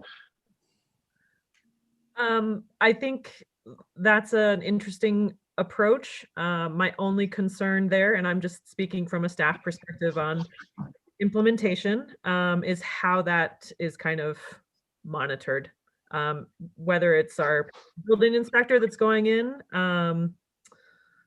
to see what that is, you know, like for like, it adds a little bit of complexity, but I understand what you're saying, and maybe, you know, that is an option, or covering a percentage of those items that I think Ingrid mentioned, which were A and B, upgrades, replacements of appliances, and improvements to existing features and appliances. So maybe it's a consideration of a certain percentage of it is covered, which would then require, you know, the seller to provide the receipts, so it doesn't put it on staff. I don't know if Carl has a thought on that. Yeah, I mean, I would lean towards the latter, just because I know the struggle it is to sort of enforce on those kinds of things. And I don't disagree, Charlie, because you and I work in the world of language, if you will, on the exceptional circumstances. I don't know exactly what that is. I mean, I tend to like the language just like you do, but I don't know quite how to define it. My gut in this would be that we see how it works before we take too many big steps in a couple of those areas, if that makes sense, because we're talking about a lot of hypotheticals right now. And what I do really appreciate about what Hannah did is that it is, and some of those tweaks that we've talked about that are a little bit smaller in nature, is that it keeps the program pretty streamlined and pretty easy for us to administer, and for people to understand, because I guarantee you exceptional circumstances, somebody's going to ask and we're going to be like, we have no idea what that means yet. In 5 years, I probably will know, because we will have seen enough times what that is. The other place, and just go ahead, Charlie. Oh, I'm sorry. I thought you were finished. I didn't mean to interrupt. Go ahead. No, I'm good. I understand. I agree. You know, it's one of those things that it's probably more to learn language. You know, I know what exceptional means in my brain, but it's just a thought of how to maybe deal with those. Whatever staff thinks, that I'm comfortable with it as it is. And my understanding is we're going to take a look at this. When I say we, staffs will look at this on a regular basis and update it. And if we see problems, we're going to try to fix those. And I guess my last comment is directed toward Tony and Ingrid and Shelley. And that's, I tend to agree with Ingrid and Shelley, and to some level with Tony. I'm certainly probably more of a free market person now than I would have been, 20 years ago or 30 years ago. But I also think that one of the values that a community brings is diversity and citizenship. And I don't see we can get diversity and citizenship without trying to provide some mechanism for either rental or home ownership at an affordable level of living, whether it's for our kids, for our grandkids, whatever it might be. And Tony, if it doesn't work, and I hope it works, but if it doesn't work, if I were on the council, I'd be the first person supporting you, saying, it was a great idea, it's not working, we had to abandon the issue. But I think we need to try. And so I guess that may be where I differ with you on that issue. So, but I thank you for all your comments. I read this and I listened to all you guys and I thought, I didn't know if I read the same document. I really appreciate the energy the staff has done and the other council members have done in looking at a very complex document. So thank you very much. Any other questions or comments? Go ahead, Shelley. Just a quick comment. I'm wondering, do we want a motion for tonight, or Hannah, do you want to, and Hannah and Carl, do you guys want to go back and pick it up and work on it first, or? I think if you guys are clear on what's been said tonight, I think we can move forward with it. The ordinance, I'm not exactly sure of the exact effective date, but has been published. And so we do want these guidelines to go along with that effectiveness. And I think I think we're really pretty close, Shelley. I would be comfortable even with a motion that was essentially to adopt the resolution as modified and discussed by council this evening. I know there's a little bit of tweaking and wordsmithing in the final dial that Hannah and I and maybe Jen all need to do, and one last cut through, but I think the intent of what you guys want is very clear, and I think we can get it into place. Shelley, before you make that motion, can I give my comments? Sure. I'll reserve the motion for you. Thanks. I would say, Tony, really quickly, I don't know any place where it's worked where it's a highly desirable area, but Pitkin County has 3,000 units. When I worked up there, my boss, Tim Anderson, his boss, Jeff Woods, his boss, Barry Crook, and his boss, Steve Barwick. I mentioned all these names because you probably know all those people, all lived in city housing and townhomes and apartments. Lifeguards worked there, lived there, teachers worked there.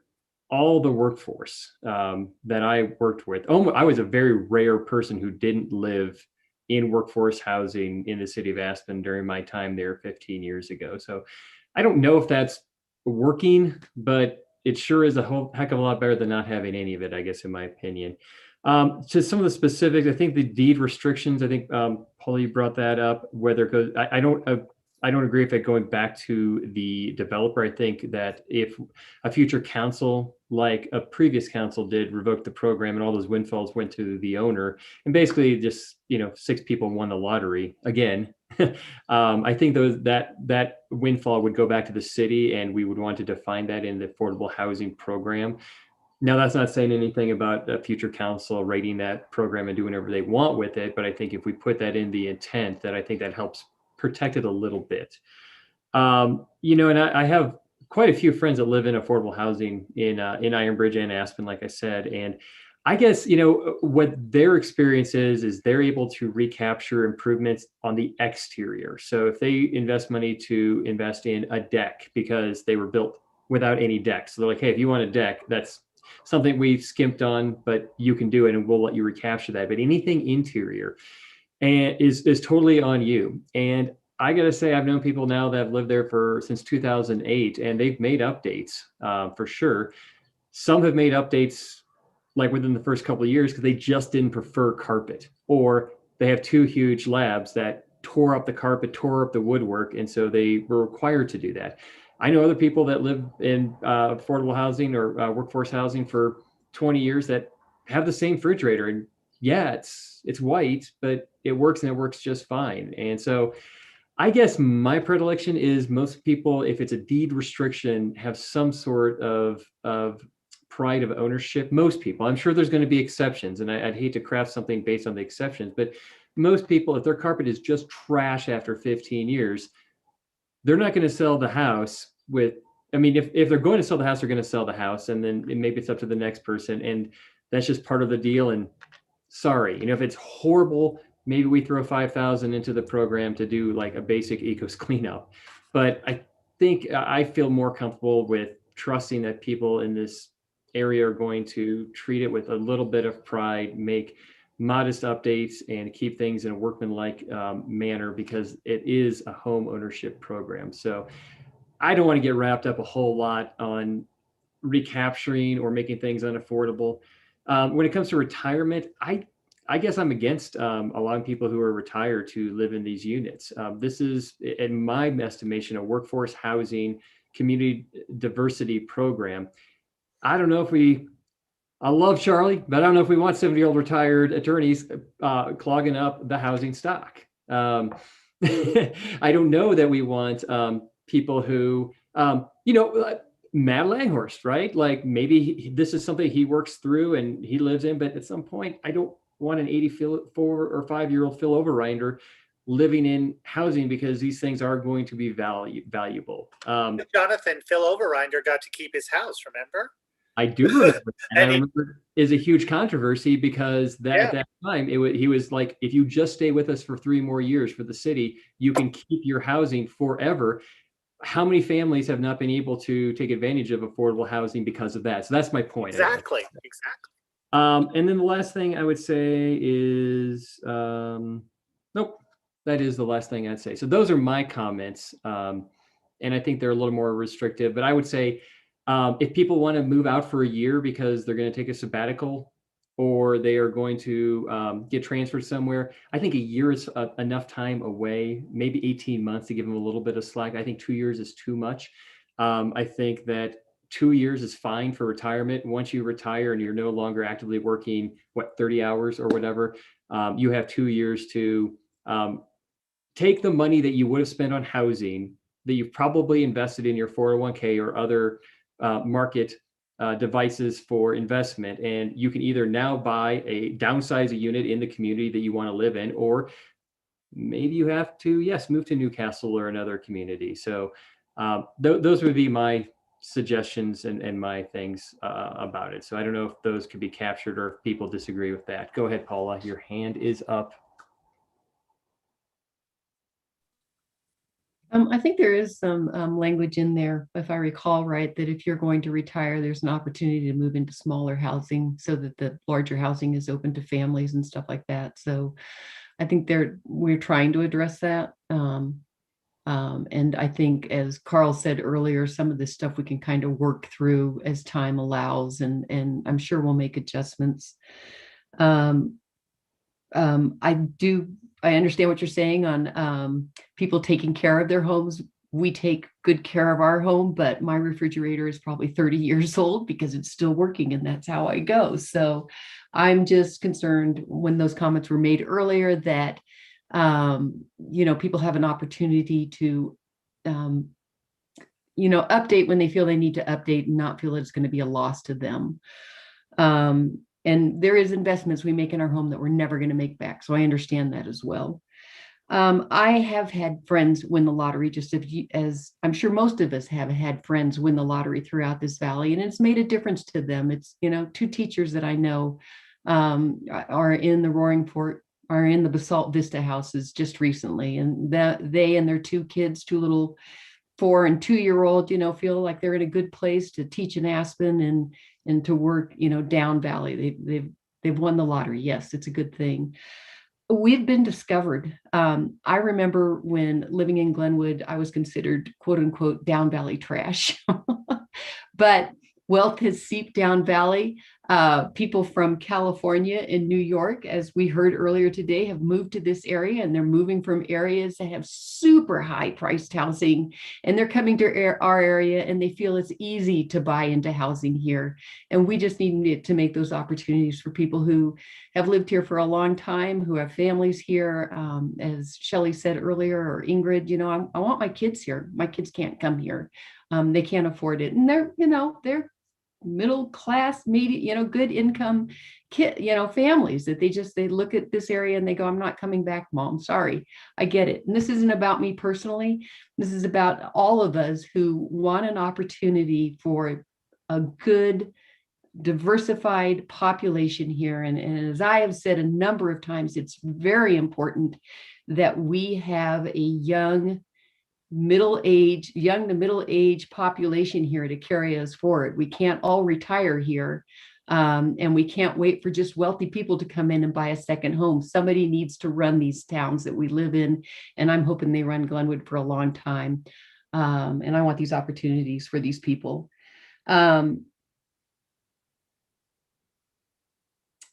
I also feel, and I hear people saying they don't want growth, but we're seeing growth. I believe there are 6 different developments that are excluded from this new housing that are going to become before us, with hundreds of units that we'll be sitting and looking at. And what I'm hearing from people when they say they don't want growth, they also say, but we need affordable housing. So if we're going to see this kind of growth and we're not, and it is free market, then we need to put some parameters on it that allow people an opportunity to have their homes in this town as well. So those are the things that I feel strongly about.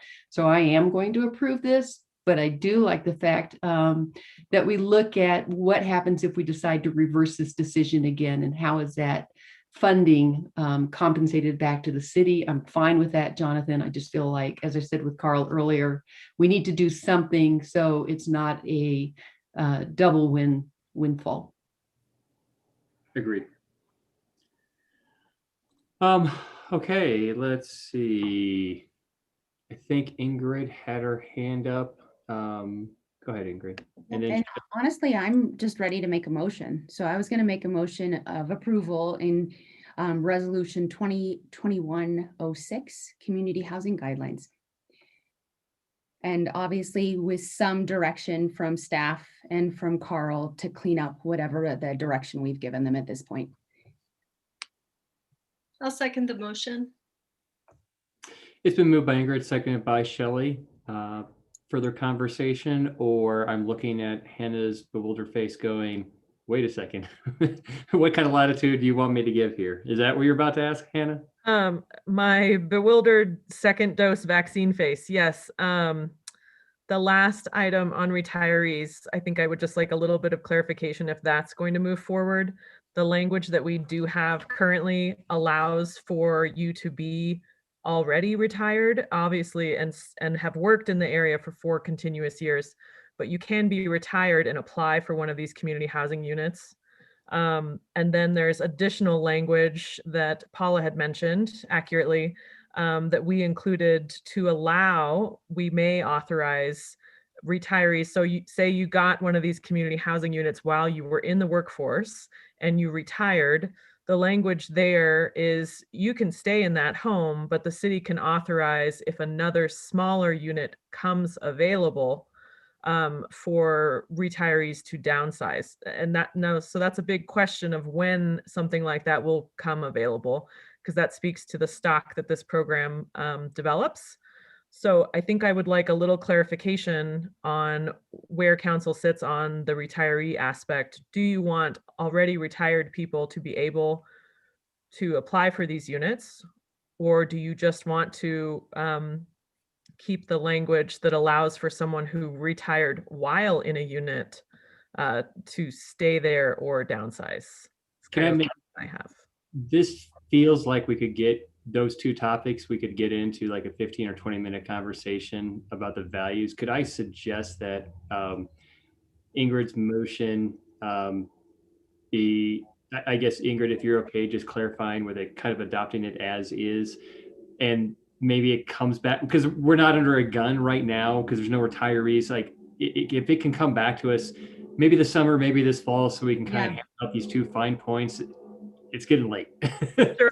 I agree. And I think I included in the staff report a recommendation that this does come back within 12 months for sure. So I can keep an eye on things and bring it back to you then if we see that that becomes an issue. So Ingrid, is your motion? I'm sorry. Yeah, no. I think that what I would like to do is make a motion to approve it as is, with the exception of the language on the retiree and section, and see if we can fine tune that and have it come back in the next few months, like sometime late summer. Is that something we can do? Carl? You say jump, I say how high. Yeah, no, I would say I think we absolutely can do that. So if I interpret the motion correctly, it is essentially the one that you had on the table before, to incorporate the changes we've talked about tonight, with the exception of the retirees, and to bring that back in the next several months. Yeah, that's perfect. So anything regarding retirees, their application, how long they can stay, all of that will be brought back to us with more clarity and some choices later in the summer. That works. That's Yeah. Ingrid, can I ask, are you suggesting we leave the language of retirees the same? I'm looking at the exemptions and it says that 4 years thing. Are you saying we take that out or leave it in? Go Right ahead, Craig. now. I would suggest we leave it in so that we at least address it from a drafting standpoint, and then we'll bring some other choices back to you. Perfect. okay. I'll modify my second to match that. And I think whenever it comes back, if there's other things like Yeah. how long they can be away, we also clean up some of that as well. Right. Absolutely. Okay. So it's been moved by Ingrid, seconded by Shelley. Any further comments or questions? I'm sorry, help me out. Do I need to take public comment on this? That's at your discretion. You've had a couple of meetings, I think, where you have taken public comment. I feel like we've had a lot of public comment available for this, and it will be coming back before council in the next couple of months. So I think we're pretty good. So Ryan, let's call the question. All right. Mayor Godis, Yes. Counselor Hershey, No. Counselor Wusso, Yes. Mayor Pro Tem Kaut, Yes. Counselor Stepp, Yes. Counselor Willman, Yes. and Counselor Davis. Nope. Motion carries 5-2. All right.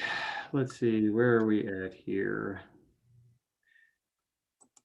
It is usually about the time where we take a break. Do folks want to take a 10-minute break, or what are people feeling? 5 minutes or so. Yeah. Just need a restroom break. 5-minute break. All right. Let's meet back here at 8:15.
Are we on?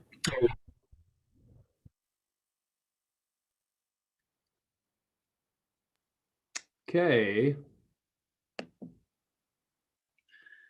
We're back in session. Let's look at item number 14. Planning item 1121, consideration of a right-of-way encroachment license and an easement vacation for the Bell Rippey multifamily duplex development. Who do I need to promote over? I believe this is Trent, maybe Gretchen.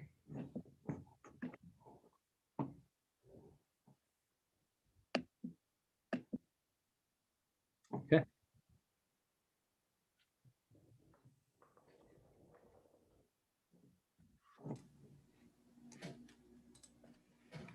Good evening, Mr. Mayor, City Council, Trent Hyatt with Community Development. And I do have a few slides that I can share with you, but out of respect for your time, this is a fairly procedural application, one that's related to the Bell Rippey apartment development that was approved by City Council back in July of last year. But I would state that the application is in accordance with the applicable code standards. And I think maybe instead of taking too much more of your time, I'd just be happy to state that staff recommends approval of this item, the right-of-way encroachment license, and as well as the easement vacation, which is generally on your consent agenda when these come up. But I'd just be happy to answer any questions that you have. And to follow up on that, from our perspective in legal, is that we're really just matching up what is going on the ground with documents with what was approved. So this isn't creating anything new or different or whatever. This is just following through on those approvals that were in place.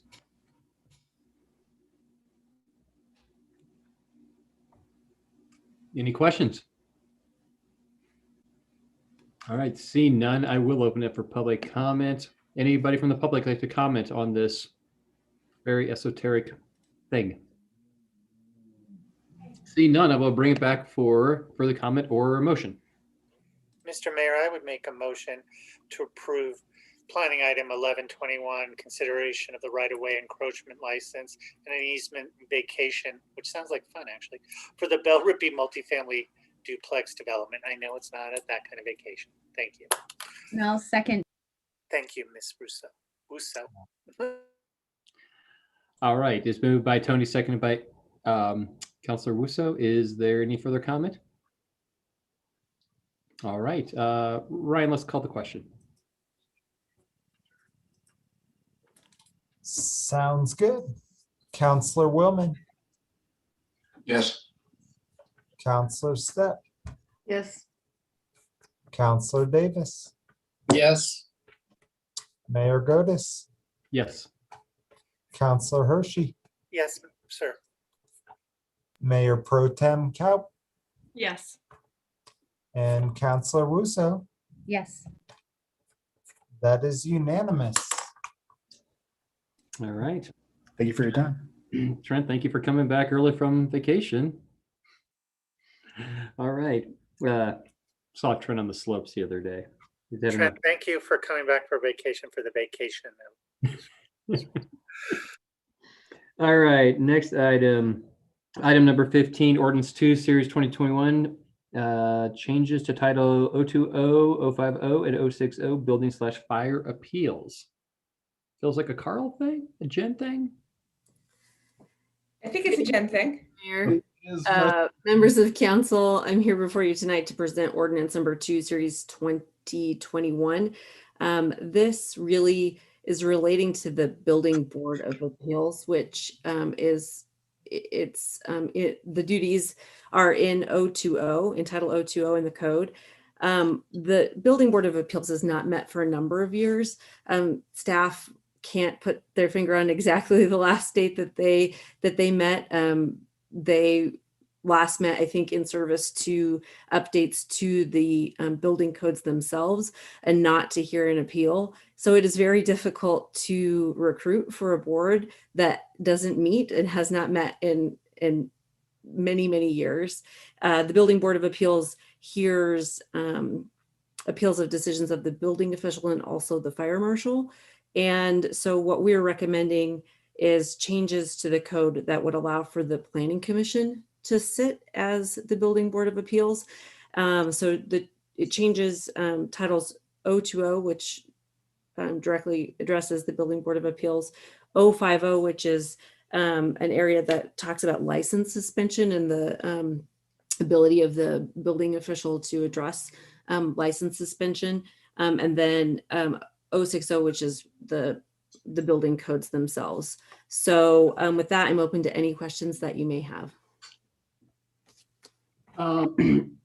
Since this is an ordinance, we're going to take public comment. Let's keep the first round to questions this time, and then we'll come back for comments. But go ahead, Steve Davis.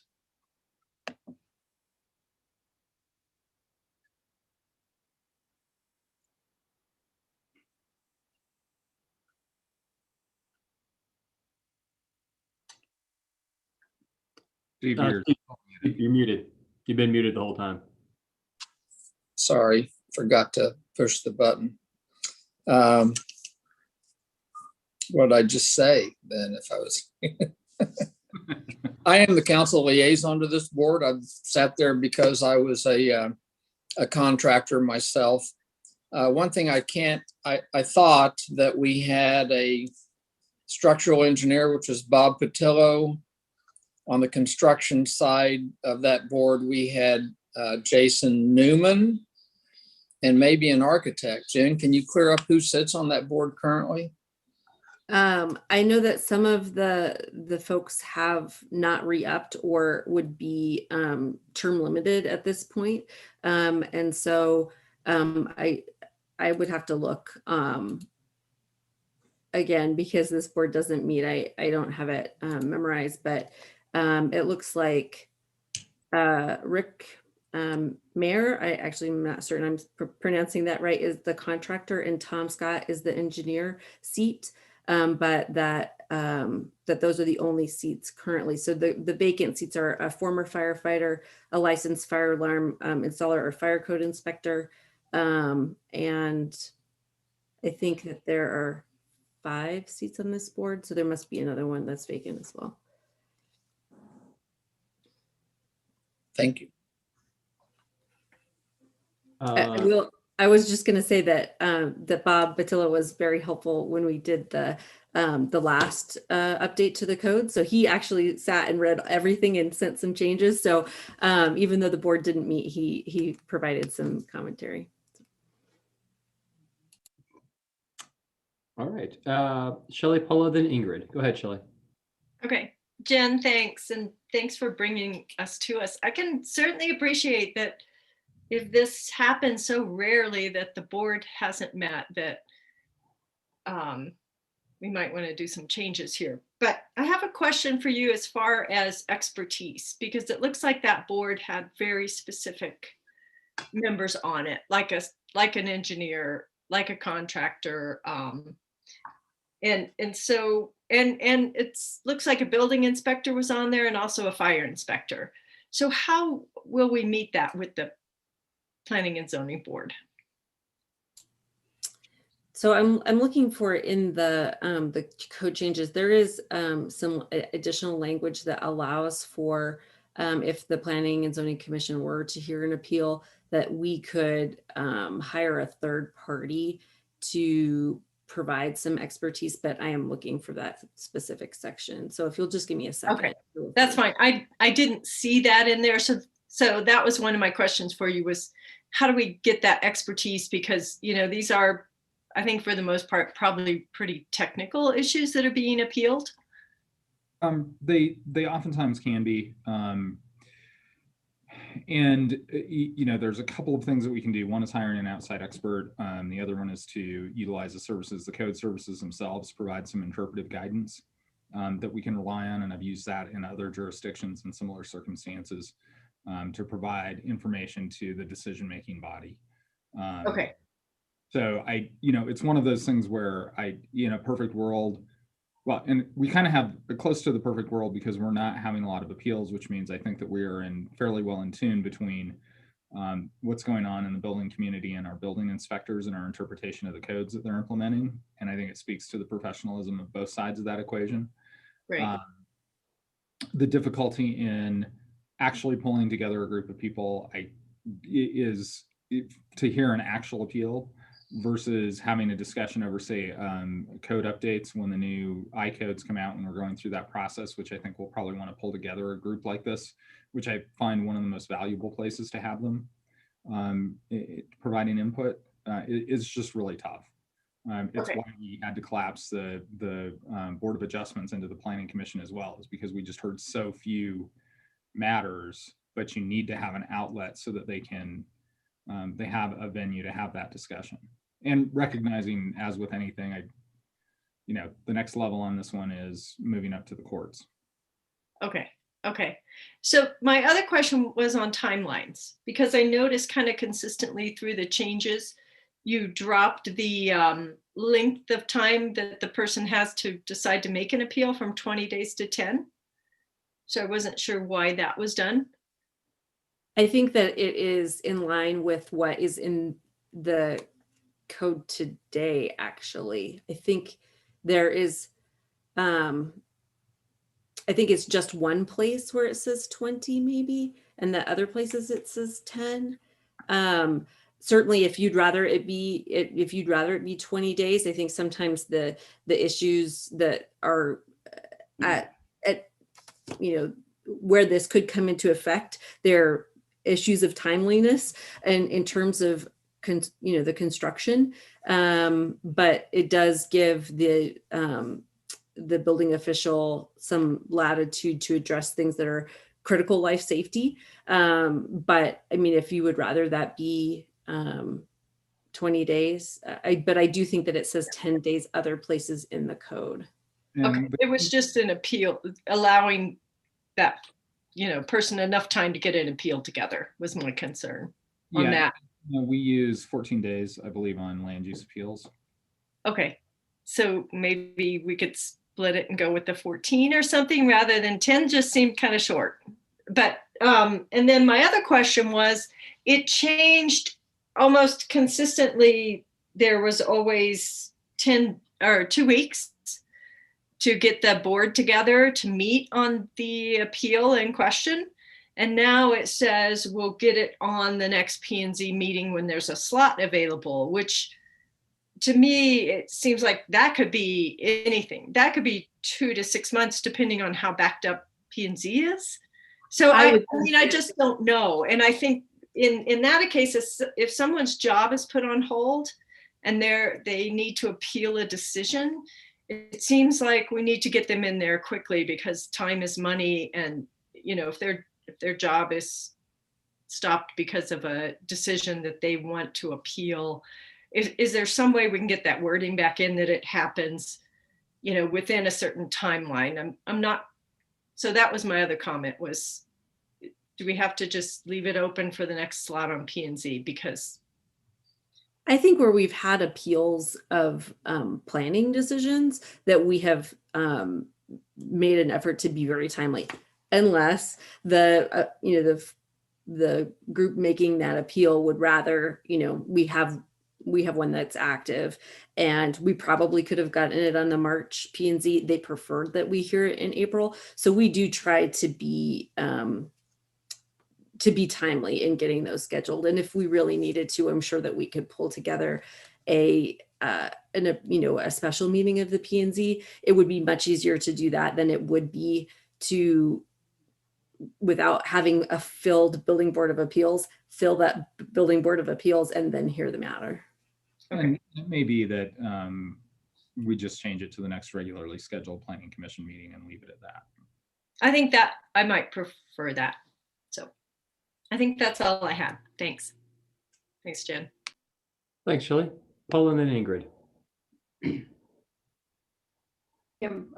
My concerns were actually the same as Shelley's, and I would prefer to see, I actually saw the 10 days, changing the 20 days to 10 days kind of throughout the document. I kept coming across it. So I was, and maybe maybe after a while I was just reading it that way, but I would prefer to give them either 10 business days or the 14 days. But I feel like we shortened their timeline of when they had to do something, and then we kind of left our timeline broader. So I like Carl's suggestion of just saying the next P&Z meeting, but I prefer giving them a little bit more time to get their stuff together, because sometimes time goes really fast, and that would give them a little flexibility. It's not to say they can't do it in 10 days.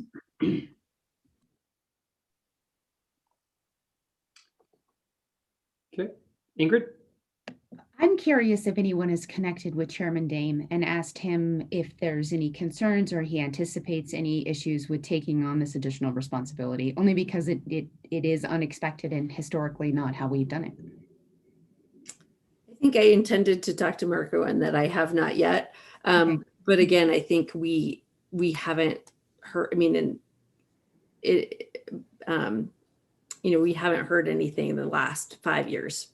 Yeah, okay. At all.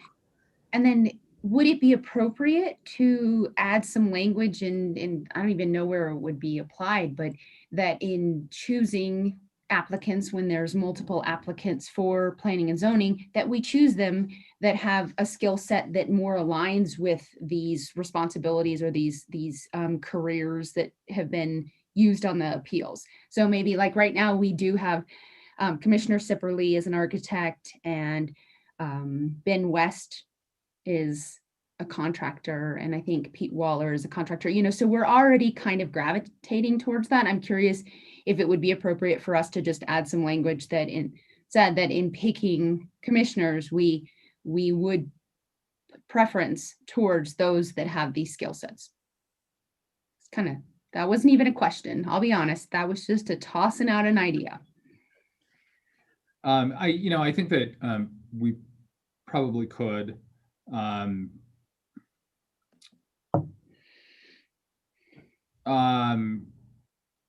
not exactly sure how to do it, that we don't get into the whole thing that you guys are trying to undo with the tourism board. Sure. Yep, totally. And how often does this come up? That was my, even in asking that question. In 21 years now, with a little bit of a gap there in the middle, maybe once. Okay. And then with that in mind, I don't see the necessity of adding anything along those lines. I think that if it comes up once every 10 years, if we need to bring in someone with a specific skill set to, as an advisor, I think it's appropriate at those times. Yeah. And I will give you an example of kind of how we sometimes have worked through these things. And there was a change, this is probably in the early 2000s, with the size of windows that was related to the size of a firefighter with an SCBA on. Okay. And we had a couple of construction projects that we ran into those problems, and we just sat down with the contractor and worked through how to make the code work for him, how to be cognizant of the historic effect and all of those kinds of things. And so it's always been a pretty collaborative process. It's very rare in our jurisdiction. Now in other jurisdictions, if you go further up valley, it's not unusual. Here, really unusual. So. Okay, thank you. Any other questions for staff? Oh, sorry, Jen, go ahead, please. If I might, I looked back at the code, and it does seem to say 20 days for the appeal on the first one, and then it refers to the building codes themselves that we adopt. So if you'd like for this to remain at 20 days, I think that's just fine. Okay. Seeing no more questions, we'll open it up for public comment. Anybody from the public care to weigh in?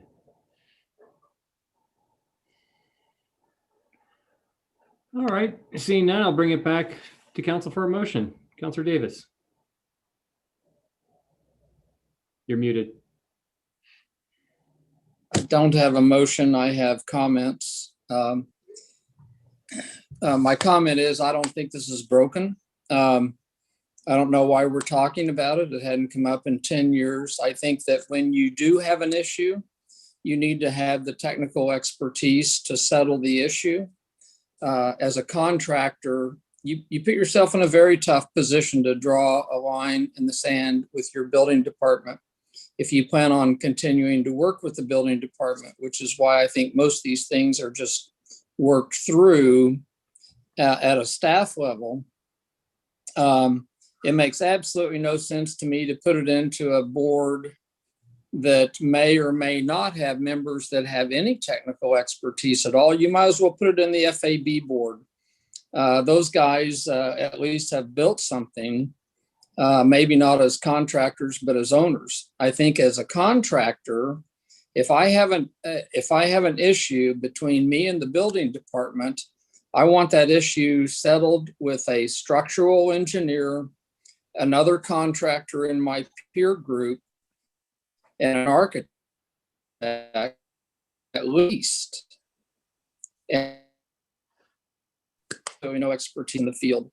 Now, why you're not recruiting people, I don't know. Did Bob Patel ever get a phone call? Do we, if it only meets once every 10 years, do we really need to term limit these professional experts to come in? Probably not. I don't think we've worn Bob out over the years. I know he has been brought in to the building department to settle disputes with contractors without even bringing in the full board to just help talk through the issues. So I won't support the change. It makes no sense to me at all to give it to a board that does not necessarily have the technical expertise to make those decisions. Thank you, Councillor. Councilwoman.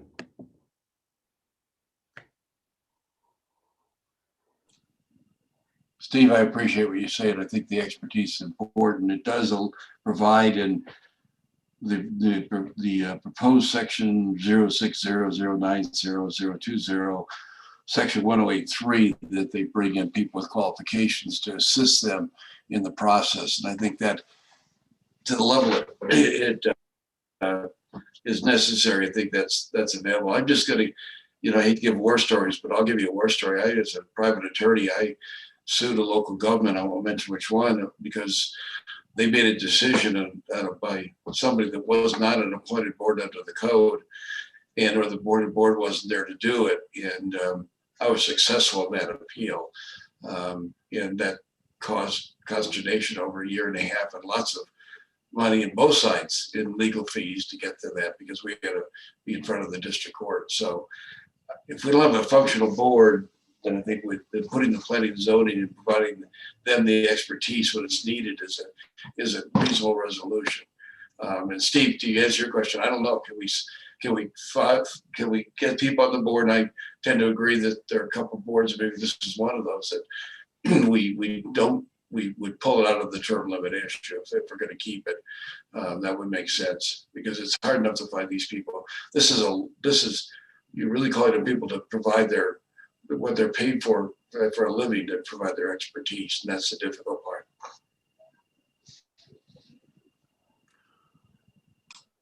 Okay. Any other comments, or is there a motion?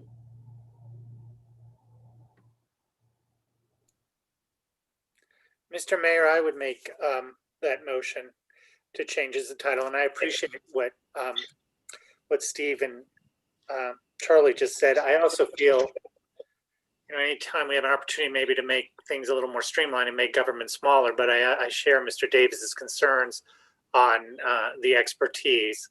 So I would make a motion to approve ordinance number 2, series of 2021, changes to title 20, 50, and 60, the Building Fire Board of Appeals. Mr. Hershey, I'll second that if you agree to change all the deadlines to 14 days. I think that's a sufficient amount of time. I apologize, Charlie. Thank you. I would amend my motion, Mr. Mayor and Mr. Willman, for 14 days. I'll second. Thank you. Moved by Tony, seconded by Charlie.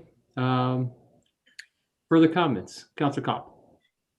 Quick question, Tony, on your motion, does that include, Carl suggested for as far as when you would schedule a hearing, that it would be the next P&Z meeting, not just the next available slot? Well, I always thought the next available meant the next available meeting, the next meeting. So then Carl, could it say the next meeting or as soon as thereafter practicable? Because I share Miss Shelley's concerns that people don't have to wait 9 months, to get before the P&Z. They're very busy. Yeah, no, I think that's fine. And this is a first reading, so you guys can take a look at the language that we come up with on the second reading. And I'd support that change if that's a change to your motion, Tony. Yep. Yes, it is. And thank you, Mr. Hanlon. All right. Any other further questions, comments on the motion? Seeing none, Ryan, let's call the question. All right. Counselor Wusso, No. Mayor Pro Tem Kaup,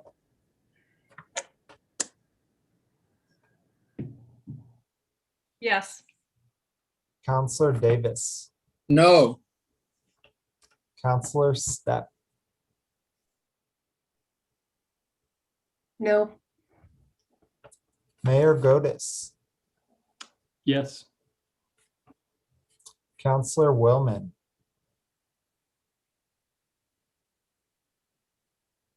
Yes. Counselor Hershey. Yes. All right, motion carries 4-3. All right, next item. Thank you, Ryan. Next item is item number 16, brief review of COVID-19 dial. Good evening again.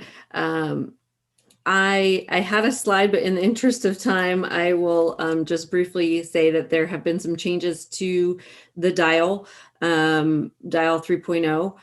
But one of the biggest things in the announcement was that in 2 weeks that the dial will be dissolving and moving toward local control.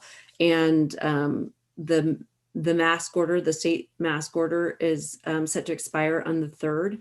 And originally we were hearing from the state that the governor intended to extend that for 30 days and make some modifications to it. On Monday, I wasn't able to listen to all of the press conference, but the reporting from the press conference indicated that the governor suggested that it actually the extension may fall in line with that dissolution of the dial. And just wanted to make you aware of those changes. And I think what we're recommending is that we not make any changes ourselves until we kind of see what happens with the actual the devolving of the dial and the mask extension. And with that, I'm open to any questions that you have. Any questions? Councilor Hershey. Yeah, Jen, can you hear me? Oh, good. Congratulations, by the way. So can you just clarify a little bit what you just said? So the governor's office is considering, or I thought Ms. Figueroa told me that they're definitely sort of that dial's going away. And then secondly, I know the mask mandate expires, but it's possible the governor can extend, but we just don't know yet, right? That's all true. So I think the indications that we've heard, and I think as we've been watching this for the last year, we know that the changes don't happen, that there are tweaks until the very end, right before a new public health order comes out.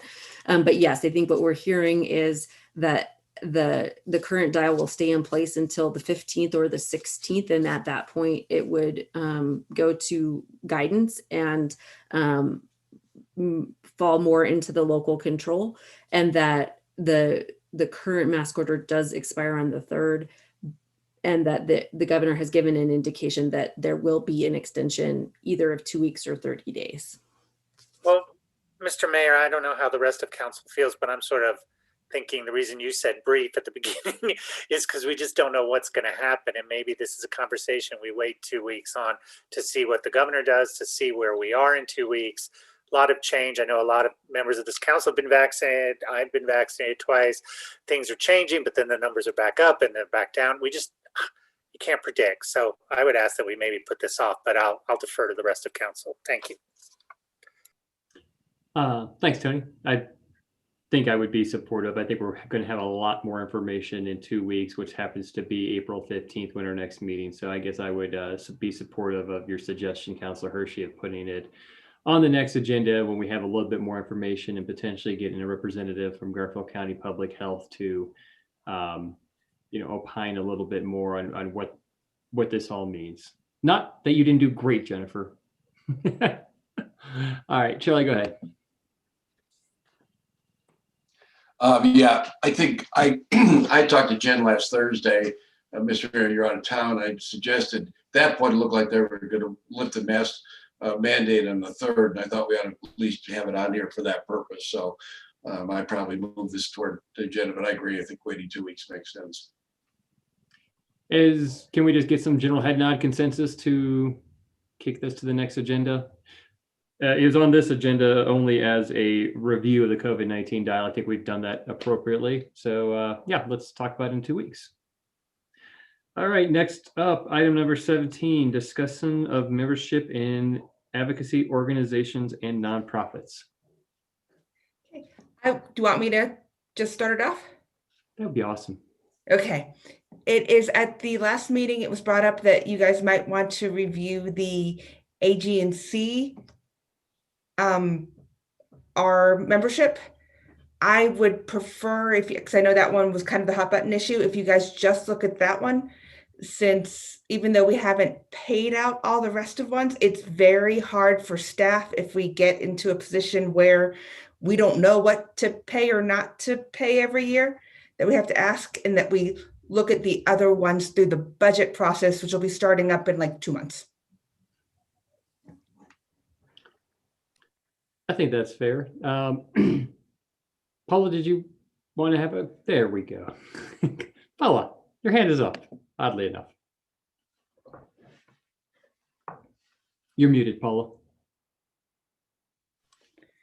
I'm the AG&C liaison, but I've been going pretty consistently for 2 years. I'm pretty proud of myself, and COVID made it easier because I didn't have to drive all around the western part of the state. But I've sat in a number of meetings, and we're not voting members on the AG&C committee. The way it's set up is each county is representative, and then the county gets to designate which town within the county is also a voting member. It's a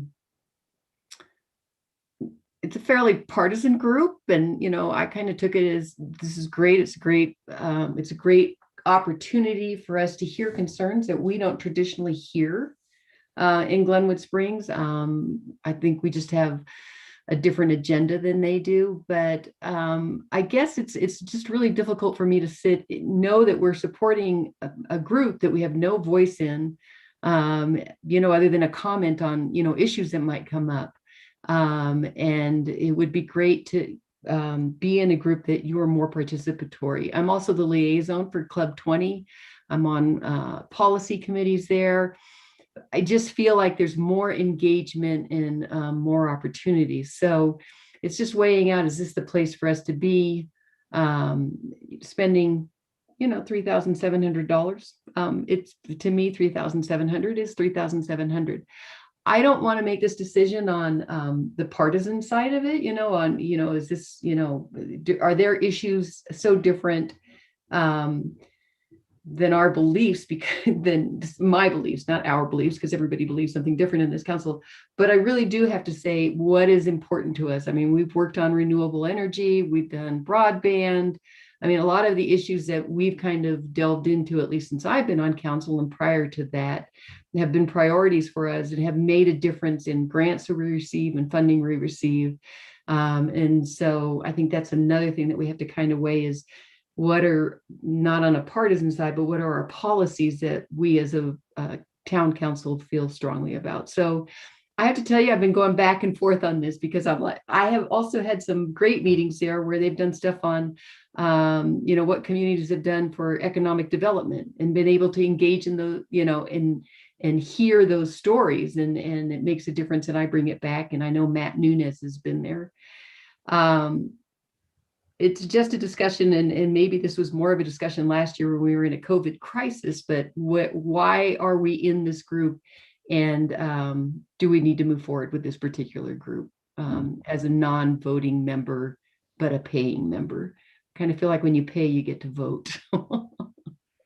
Pay to play. Can I ask a question? I believe, Deborah, that this isn't an organization that we've been in historically for the last 20 years. I believe this was something that a former counselor had asked us to participate in 3 or 4 years ago. I think so. I think Glenwood goes back and forth depending on the composition of council, honestly. Okay. That was my question. Sorry, Ingrid, go ahead. Your hand's up. You're fine. I just hope that I don't have to defend Garfield Clean Energy because I feel like it's such a benefit to our whole community and our valley. And I feel like if our voice wasn't at the table, because we are very much an active board member and voting rights, I just feel like there's such a benefit to the whole community with education, opportunities, environmental initiatives. And I would hope that you all see the value of that and what a deficit it would be if we opted not to be included in that. And then being relatively new, I can tell you that the CML is kind of, once again, it's very valuable. I feel like yeah, go ahead. Sorry, I didn't mean to interrupt. I think Deborah's request that we keep this pretty specific to just AC&G membership. Oh, isn't that on the list? Associated Governments of Northwest Colorado. We were trying to define it down just to this one because we hadn't paid dues yet. Well, we haven't paid dues yet for Garfield Clean Energy though. Right, and this just kind of came up because of I was at a meeting. They said we hadn't paid dues, and I'm like, do we want to pay? Okay, dues? good. Hey, you want to go down the whole list. I needed a little because I was gonna go to town for the ones that I felt were valuable to us. So okay, thanks all. I'm gonna peace out here. And I don't know if this is a discussion for later. I just am like, okay, is this where we want to be? I will comment on this one. I think Ingrid, yes, I wanted to look at the larger thing as well. I think we have voice and value, and I think even organizations that, forget about, Laura, let's talk about the politics of certain things like Club 20. Mm-hmm. It appears that we have the ability to influence the conversation at that group. We're a voting member. We're able to go in and have our voice heard. And I call it pull a Steve Davis. I don't like anything you're doing here, but if you can just come to here, I'll support it. and I think that's a masterful thing that Councilor Davis does. And I think we're able to have that voice in groups maybe we don't agree with. And even groups that we do agree with to bring those along. But at least I've looked at several of the minute meetings, and I watched the last meeting of the AC&G, and you look around the room, there is no Glenwood Springs. There is no Basalt. There is no Avon or Edwards or Durango. It is pretty much exclusively extraction-based Northwest County governments. And so for that reason, and the ability for us not to have any influence, even if we were a voting member, it'd be, we'd be off in a corner, it'd be 1 against 20 with every single vote. So, but since we don't have a vote, I don't like spending taxpayer dollar money on a group that we don't have a lot in common with, that we have zero voice in, and zero ability to influence in the slightest. So without opening it up to anything else, and I think we should, through the budget process, talk about all these groups and take a comprehensive look. But I think for this specific thing, I would be supportive of withdrawing our membership in that group. Is that a motion? That is a motion. I'll second your motion. Further discussion? It's been moved by myself, seconded by Councilor Wusso. Ryan, let's call the question.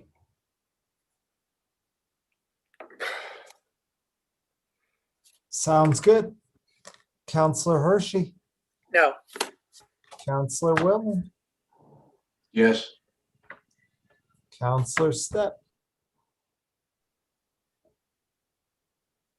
Yes. Mayor Pro Tem Cow, Yes.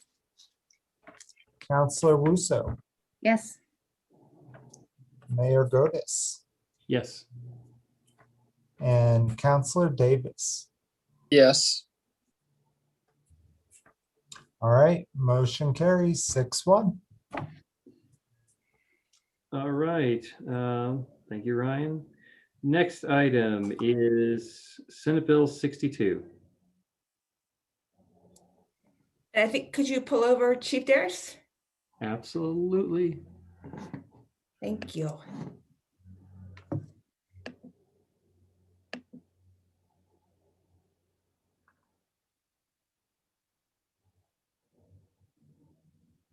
Hello, Chief.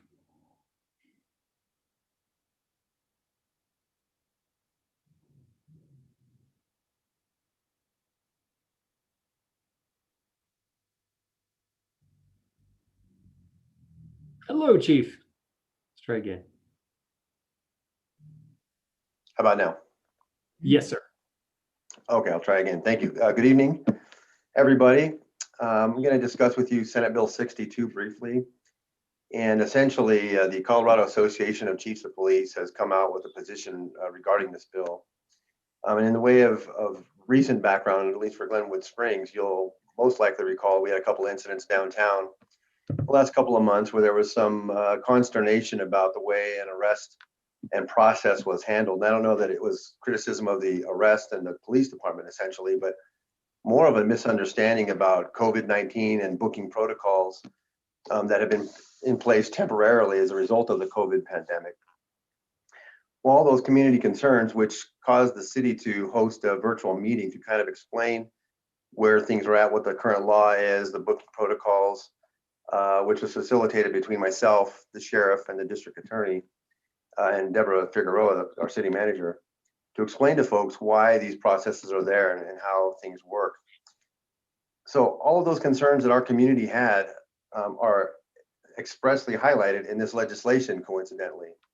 So all the things that we had issues with are now being proposed to be permanently in place and become a matter of law in the Senate bill. And a few of those things, I'll highlight a couple of them, are that this proposed legislation eliminates judicial review for setting bonds.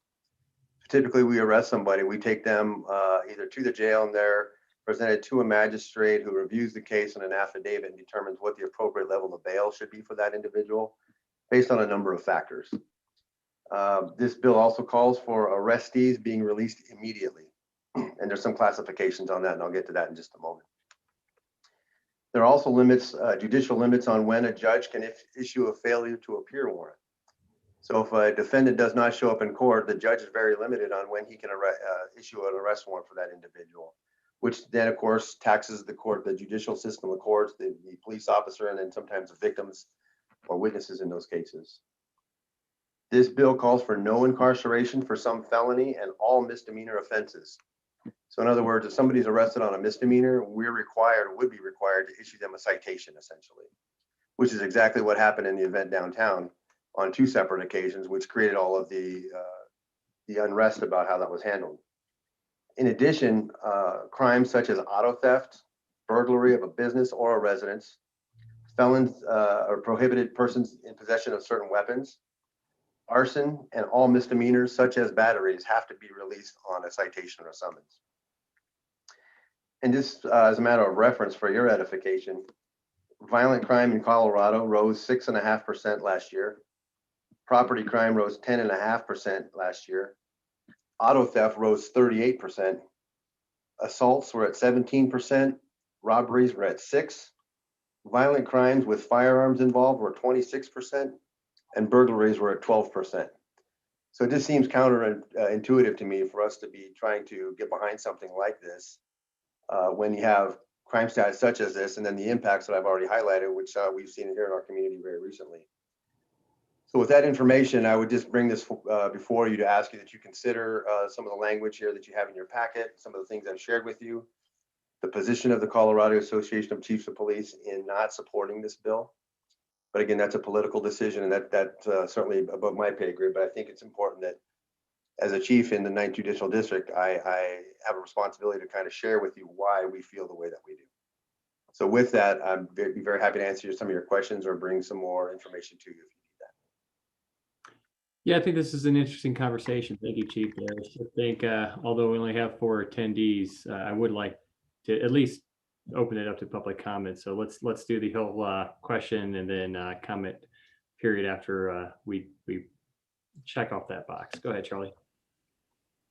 Yeah, maybe, and I don't really have a comment because I spent a lot of time looking at this. I just look for a little more background, maybe help the council on this issue. I talked to the chief last week. I talked to the municipal judge because I think last Wednesday, the Colorado Municipal League Board of Directors had a special meeting to determine if they were going to support the bill as amended, which was their original position in the legislature.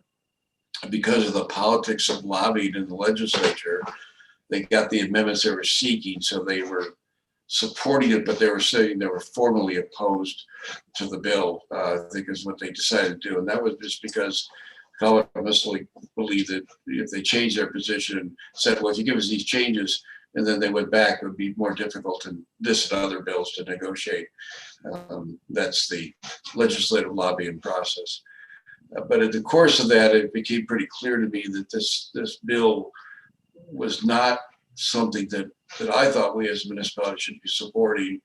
I think that what the chief indicated and what the municipal judge indicated to me is that this makes it very difficult to administer our court system. And the municipal judge, and I think chief would agree with this, it actually costs more money because when the chief talked about you can't issue a bench warrant until they fail to appear 3 times, you got to send a police officer out there every time to serve this person again. That's a cost to the city. We have to find a police officer available. We got to find the person, and the people know this. So basically, they don't treat these secondary citations to show up as anything important.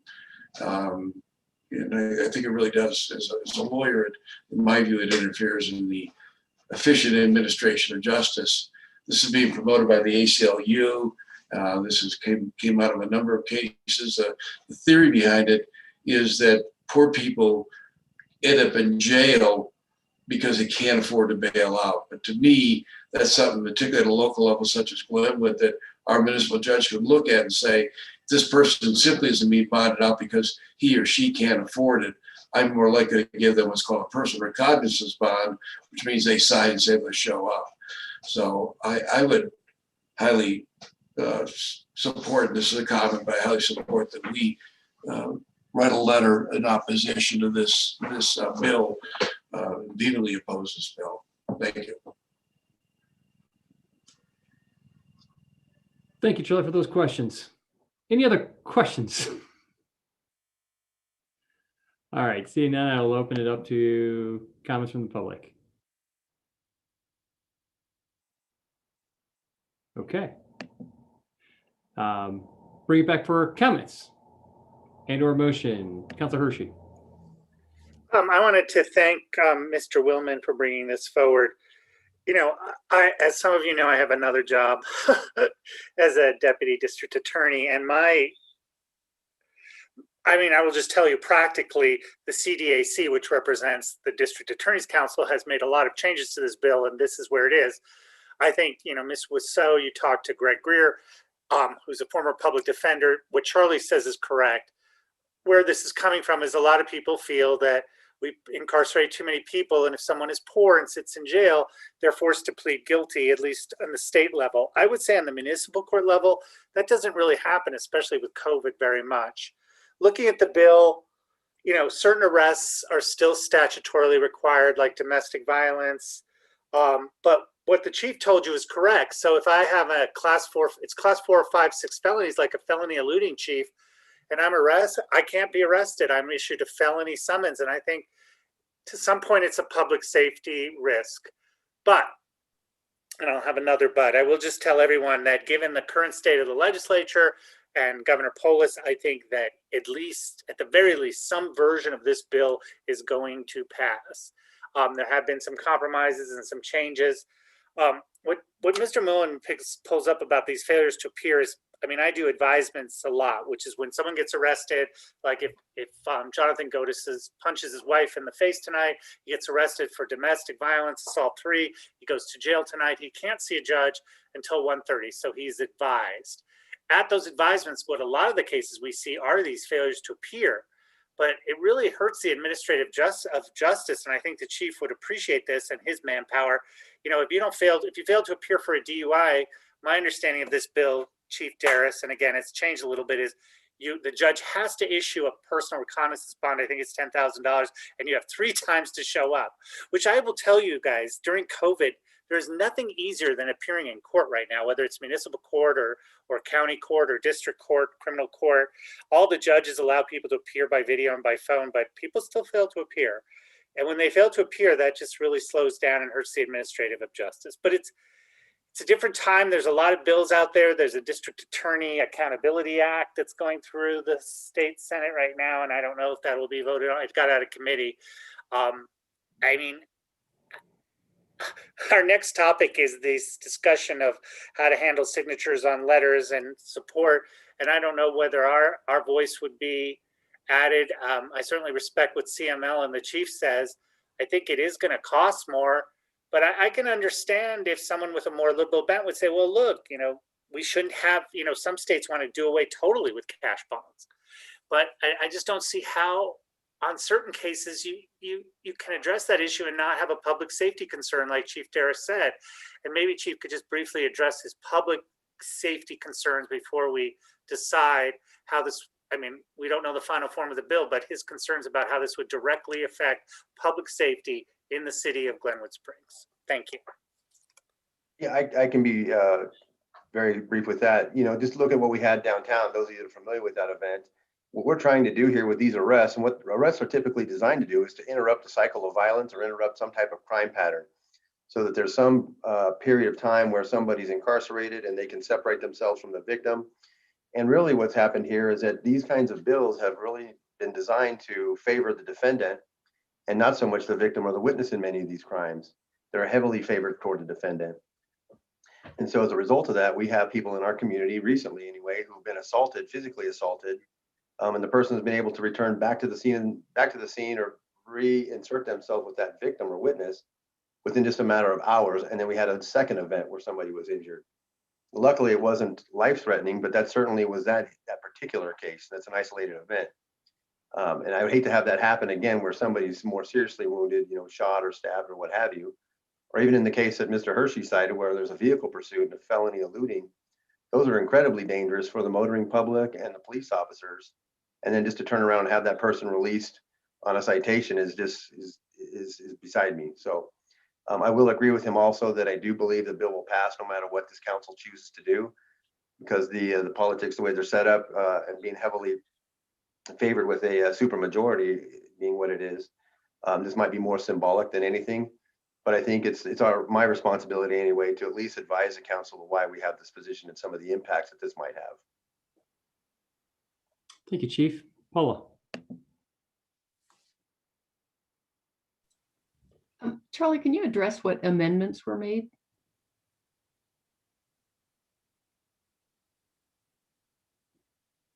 You said, Charlie, that CML had some amendments made. Okay, sorry. Yeah, hang on, I gotta pull the bill up. My computer shut down. Hang on a second. Yeah, I'm pulling it up too, Charlie. I think that issuance of a summons complaint in section 1, that was amended and changed a little bit. So that's the first change. And then there's another procedural change. I'm trying to remember. I'm trying to see if I can find it. Summons in lieu of warrant, they changed that a little bit. Thanks, Tony. No, they got rid of that part, which I think is good. So we can still do warrants.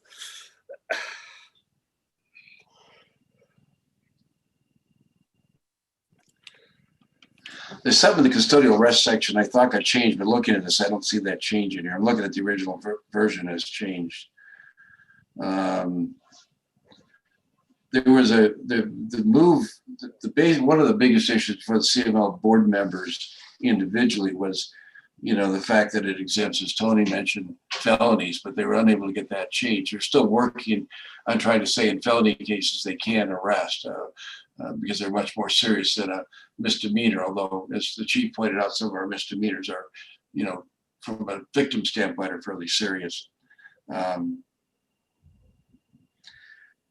And I'm sorry, Paul, I should have been prepared to tell you that. I can't now, but those are the two things that I remember. Okay, thank you. And Paula, just so you're aware, even on minor misdemeanors like a harassment DV, that's still a must arrest, and that's to protect the victim. Like the chief was talking about, if there's a violent, I'll use the mayor again as an example, a violent incident in his home, you want to separate those parties. 50 years ago, and advocacy groups and victims groups have fought for this for years. They would say, okay, you're cool, you can just go home, or go stay at your brother's house, or go, Tony, you go sleep at Charlie's house tonight. And then I come back and stab the victim to death. So that's why they had this cooling off period, the legislature. So that doesn't apply. But there are other violent crimes that, like the chief was talking about, where it might not be a shall arrest and you just get a felony summons and there isn't this separation and cooling off, and that concerns me. And Paula, when the CML policy committee met on this and then the board met on it, they realized the bill was going to pass. So they were trying to get rid of some of the things that Tony mentioned because it helped a little bit. But they kind of were trying to see if they could chop out of it. And I frankly tended to agree with the board that we needed to stay where we were because we take that position. But I also said to the board, I thought we probably should have opposed the entire bill from the beginning and just said the heck with it, we're going to oppose this. But it was a little late last week to change our position. So, Shelley, are we okay to move on? What? The conversation kind of started to move all over. So I was just asking the parties who were talking, which was Tony, Paula, and Charlie, if we were okay to move on. Okay. Shelley, you had your hand up. Yes. And I think I have a question. I don't know if I have a question. This is certainly not my area of expertise, so I have to defer to the lawyers that we have in the room and to our police chief. And I'll just say I really appreciate your letter, Chief Darris, on everything and all the work that you've done with the department on de-escalation of situations, the trainings, things like that. I think that's really important. And I also have concerns about racial justice and justice for poverty, criminals as opposed to others. I can see that our system is not always just in that way. My question for you is, do we keep any statistics on that, just as a general anonymous type thing, either countywide or citywide? Are there numbers available on that to know how we're doing? Are you talking about demographic information or general arrest data? Demographic information. On arrests, yeah. That's kind of a moving target. I would say that nothing formal. However, there's legislation now that in the next couple of years that we're going to have to report that information to the state. So as we see it here tonight, we could gather that. That's just a little bit laborious. Moving forward, we'll absolutely have that because again, it's mandated reporting, yes. Okay, that's good to know. And I really appreciate your letter about how important it is to break that cycle, interrupt the violence. And I also think it's really important on protection of the victims and protection of our community from violent criminals, because you do need to break that up. And that's your role in the community, and your department's role is to protect our community. So I really appreciated your letter and speaking to that. And I would rather have a judge be able to make that judgment on whether or not a criminal needs to be held, whether they're able to be let go. So I'm feeling, what I'm hearing here is that this legislation goes too far, and it's not the answer that we need. It's not the answer that works for our community. So I would support a letter. And also I appreciate that CML is really not formally supporting this Senate bill either. So I would support a letter that says we do not support the Senate Bill 62. So I will maybe have, kind of, I have a story when I was a victim of crime recently with my van got stolen. Well, whose fault was that? There you go, victim blaming. Yeah. Wait, am I wearing something too revealing, Tony? You know, are you going to go there next? I apologize. You were a victim, and who got you in touch with the DA and everything? I agree, but to my point is, I was a victim of crime, and it was resolved very quickly, easily. We have great law enforcement officers. But I got to say, when the DA called me and said, "Hey, you know, we caught the guy red-handed," you know, in my mind, like, dude, like, I'm violated. This is like Grand Theft Auto. This is like 6 months easy. And they're like, yeah, let's just let this guy off. He's a transient. He says he'll just go away. He won't come back. I was like, it wasn't a lot of justice for me, you know, as the victim. That being said, the guy was a transient. He struggled with mental illness, and he did go away. But to the no cash bond or the no bond conversation, he apparently was in the courtroom and the judge said, you know, we're going to, you know, set your bond at $1,000. Do you have anybody, can you make that payment, or can anybody else? And he's like, no. What about 500? No. What about 100? Judge, you might as well just lock me up. It's like, okay, boom, personal recognizance. So it's happening anyway. And again, I wasn't happy with that, but that's why you don't let victims write the laws on specific things, is because was justice served for me? Probably not. You know, I feel a little hurt about that, but not really. And was, at the end of the day, do I want somebody with mental illness who's transient, who has a supportive family back in Kansas City? Do I want him to be able to get that support over my lust for revenge? Absolutely. So I don't know what that necessarily contributes to the conversation, other than I guess I would like to make a motion that we just don't take action. It doesn't have to be, do we support this or do we not support this, and take official action. Sometimes no action is action enough for me. So I don't know enough about the ins and outs. I'm hearing a lot of consternation from everybody and no easy, definitive, we feel strongly about this.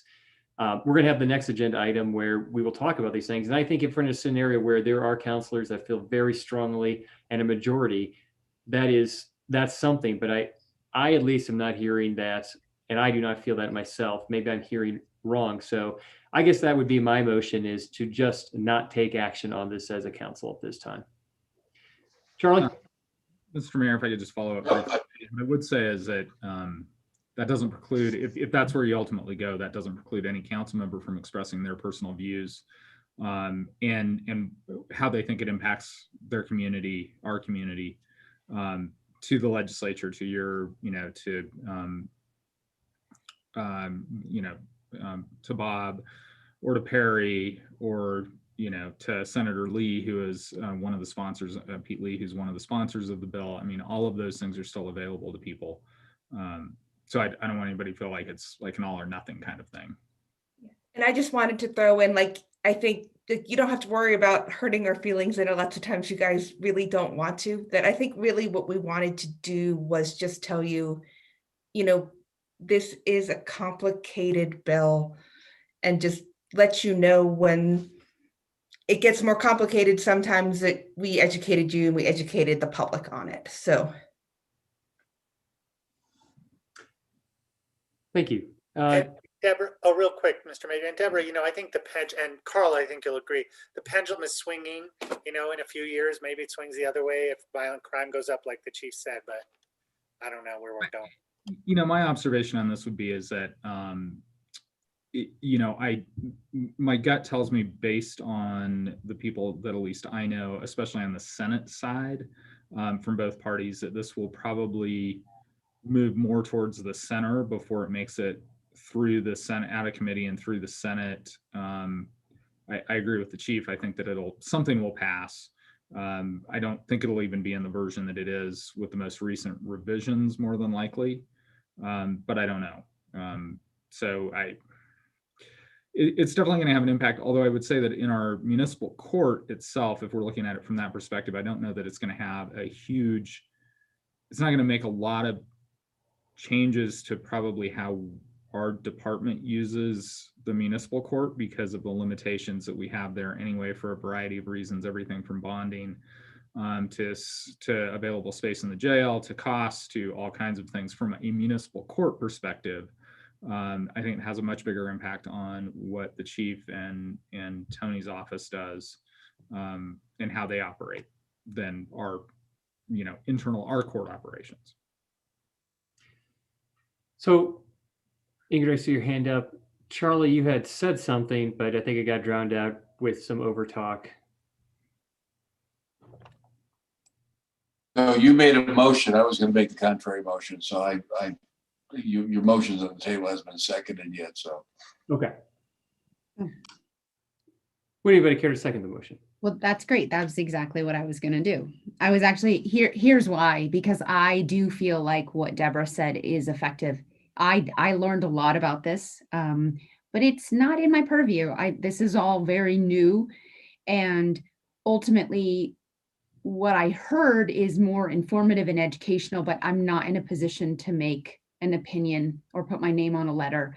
I do have one quick question, both for Chief Darris and for Councilor Hershey, and that is there anything good in this? I mean, because I know that a lot of these get so much filled up with other, it kind of dilutes the goal of it sometimes. Is there anything good from this that you can see that if it was taken on and moved towards, like maybe even Carl said, a middle ground, that we would find value in, that you could get behind? I'll speak from our perspective, and it really depends, I guess, on who your audience, who that question is directed toward, because if it's the ACLU, they're going to say it's great because, you have innocent people who are pre-conviction sitting in custody, waiting for a trial. They can't get out of jail, which is fair. That's a fair argument. My responsibility to the community is to provide safety at every opportunity. And so I think my obligation here in this case is to strongly oppose what they're proposing, because of events exactly like we had downtown, where people are getting hurt. And then their anger is directed at the police. Like, why aren't you doing something? And in one case, somebody even asked for the recall of the police chief because of my failure to protect their family. And that's way beyond the capacity and the authority of law enforcement. We've done our job. So to answer your question more specifically, I don't think that there's much good here from a law enforcement perspective because of the lack of accountability, and where we're releasing people back out into the field immediately after committing a crime. And they can go right back to re-victimizing those people, and it does not interrupt that cycle of either violence or criminal behavior, that pattern of conduct. So again, I can't give you a definitive answer. Again, it just depends on the audience. I think that who you're asking that question to. I think if I was a criminal defense attorney, I would tell you there's a lot of good things in this bill, because that is frustrating. When I did criminal defense, my guy's locked up, he can't get out. The prosecutor's pushing a plea. How can I get out of jail, Tony? Well, here's how to get out. Plea to this. And that's what they don't like. But what Chief Darris is, and by the way, Chief, you can't be recalled. I don't even think Deborah can be recalled. Only the mayor and I can be recalled. But yes. but what Chief is saying is important. Remember, in that case with Mr. Hurt, he wasn't arrested that first time and everyone got mad. He was only arrested when he violated a protection order, which, as the chief knows, is a shall arrest under Title 18, and he was brought into state court. And that's really frustrating for people, and some of that will be removed by this bill. But are there good things? Sure. I mean, I'm not a huge fan of cash surety bonds, and I'm not a huge fan of keeping people locked up forever. But I will tell you, just from my personal experience, people on low-level crimes, class 3 misdemeanors and below, they just don't sit in jail. They're always getting PR bonds. But what this takes away is a judge, Ingrid, looking at this and going, look, this person's a threat. No, he's not. Tony's a good guy. He's going to come to court tomorrow. I'll give him a PR bond. So that's what it does. I think it takes away some of the discretion from the judiciary and from the prosecutors and from defense attorneys and police, which I don't like. Thank you. And I think to Chief Darris's, I'll just insert myself into this. I think to Chief Darris's comment of it depends who you ask. I think if we had a little bit broader racial representation on this council, you might hear a different perspective. I don't think that's fair, Jonathan, and I treat every single person the same. We have a large group of, Latino defendants. We don't have a lot of African Americans. We have women, we have poor people, we have wealthier people. I try to treat everyone the same, but there's nothing in the Constitution, Jonathan, that says because you can't afford a bond, you get to bond. But maybe we should do away with all bonds, but then be prepared for the consequences. But, this is an interesting discussion. I don't want to make it personal.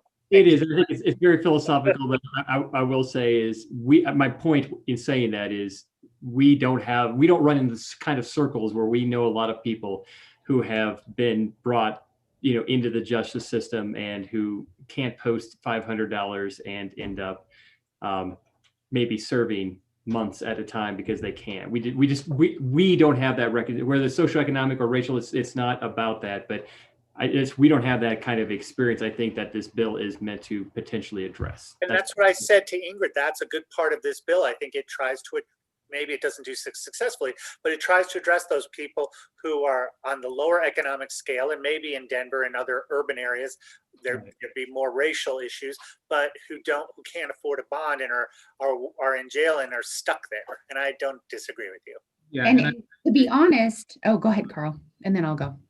Yeah, I was just going to say, what I was going to say to kind of that point is that this is a great example where it is difficult to legislate statewide when you have such a diversity of, how things work in the 9th JD is very, very different than how they work in Metro Denver. And, this legislation is really probably driven much more from high density urban areas on the Front Range than it is in communities like ours, similar to some of the police reform bill package that came out in the special session last spring. Most of the departments that I work with already hit all those points that legislation was looking for. So, you have to recognize that that's part of this whole conversation too. Things are different out here in a lot of ways. And once again, from this novice perspective, the way I'm interpreting it and was initially interpreting it, and I appreciate this rigorous discussion, is that it's not so much a dialogue about the crime that's been committed, but the equality of how two individuals who are being charged with the same crime, how they're handled based on their economic disparities between the two. And so I understand now with all of this that there's a lot more to it, and I do appreciate it. But once again, I'll say that I just don't understand it enough. It's one thing to talk about a land use application 4 blocks away from me. It's another thing to talk about this.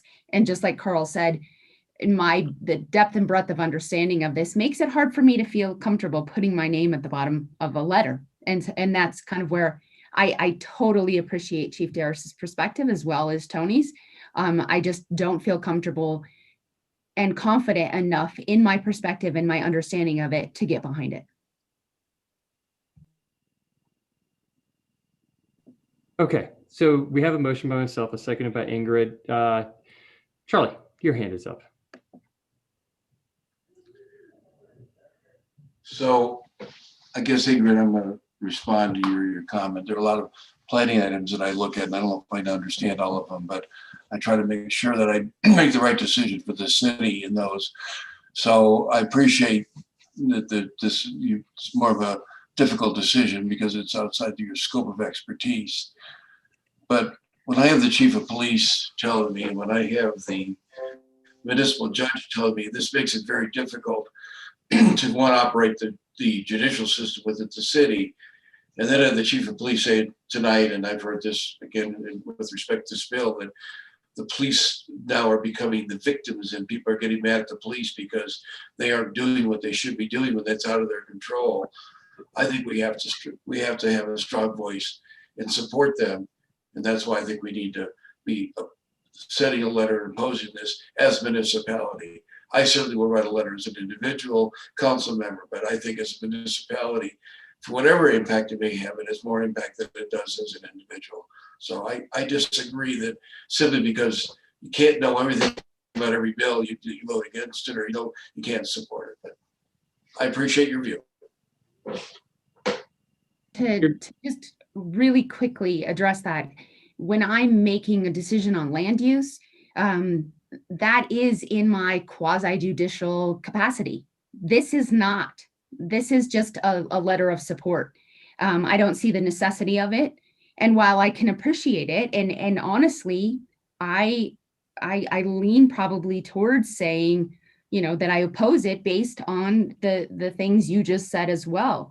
But I don't see the necessity of making any action other than educating ourselves and understanding it, so that if there comes a time where I do have to make a decision and I'm given it and it's, you know, Ingrid, you need to choose on this, then I would be educated enough to make that decision. Right now, I don't feel like we're there, but thank you.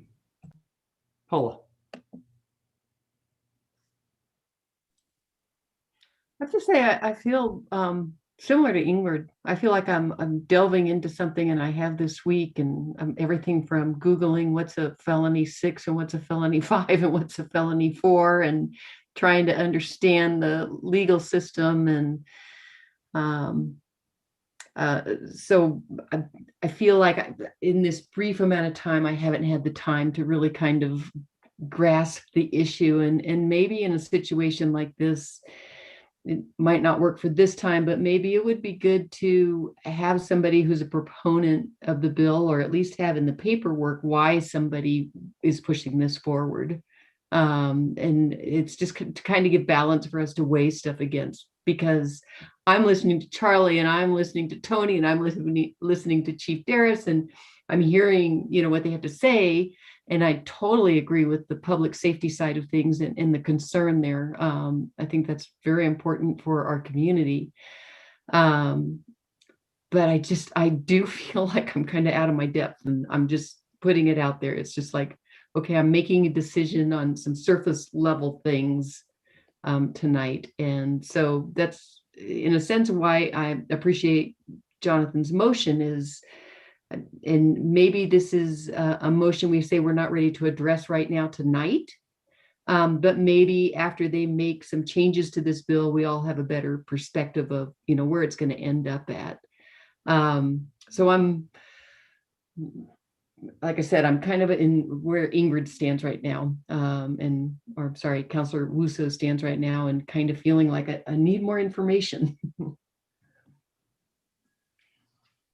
All right, seeing no other hands, the motion is on the table to not take action on this item. Ryan, would you call the question? Sure thing. Counselor Step. Yes. All right, Counselor Davis. No. Mayor Pro Tem Kaut. No. Counselor Wusso. Yes. Counselor Willman. No. Counselor Hershey. No. Mayor Godis. Yes. Mr. Willman, were you going to make a counter motion? I assume that the vote was against 3-4. Is that correct? Yes. I went to Aspen High School. I would move. 4-3.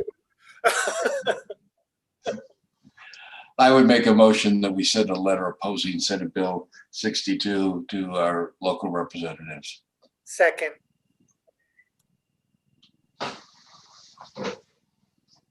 Sorry, the motion by Charlie, seconded by Tony. Any further conversation? Nope. Okay, Ryan.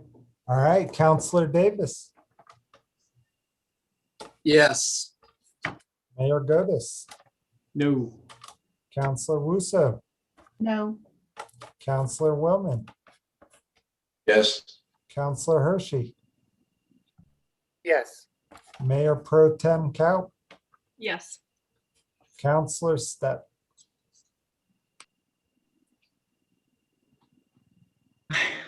All right, I'm going to go back for public safety. Yes. All right. Motion passes 5-2. All right. That was a long But conversation. I think I want to thank everyone. I think it was a good conversation. I really want to thank Chief Darris for staying up, because we can disagree on these issues, Ingrid and everybody, but stuff that we should talk about that the legislature is talking about. So thank you, everyone. Yeah, I totally agree. Thank you all. I agree too. I agree and appreciate the education around the issue. Thank you all. Have a great night. Good holiday weekend. I think the chief is a jerk. Happy Easter, Chief. All right. Next item.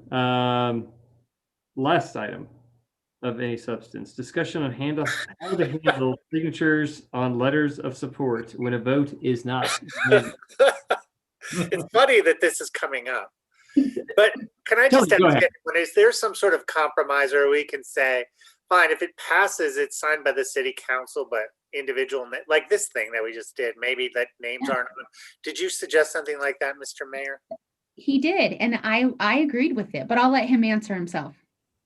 No, so specifically this last vote that I was opposed to, it's the will of council. And if that's what the council decided, I don't know the topic well enough, and I don't care enough that I'm probably going to, and the bill's not in its final form. So I'm not going to write a letter of support or not as my personal, as Jonathan Godis, who happens to be the mayor of Glenwood Springs. I just think that when this body takes an action, it is the action of the body. And we took a lot of actions in 2018. I think we took like 5 votes on stuff that was on the state ballot that was very clear. And I think I was probably on the losing end of 3 of those 5 votes, if memory serves me correct. And, c'est la vie, so it is. My vote was, if anybody wants to look at the minutes, it was noted, it was recorded, but it didn't change anything.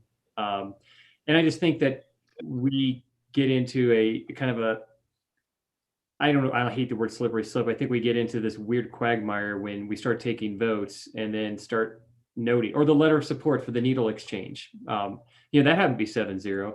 But if somebody's like, oh, I don't know, that just enables drug addicts, and like, I want my perspective to be heard. So I just, it feels too complicated to do that. And I think there's other, as Carl had said earlier, there's other avenues if we want to create, other than the record that we voted on, there's other avenues such as writing a letter or an email or calling the bill sponsor or our Perry Wills or Bob Rankin to have our viewpoint as a citizen heard.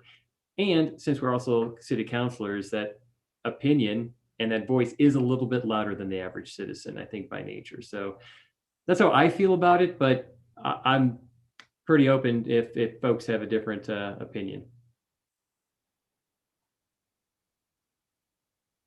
So this is where everybody raises their hand and throws out their opinion.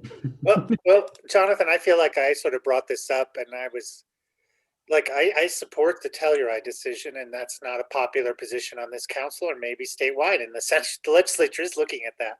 So, but you're right, I guess, if the council votes 4-3 or 5-2 to send a letter to the governor saying we want to do this, then that's the will of council, as long as it's clear.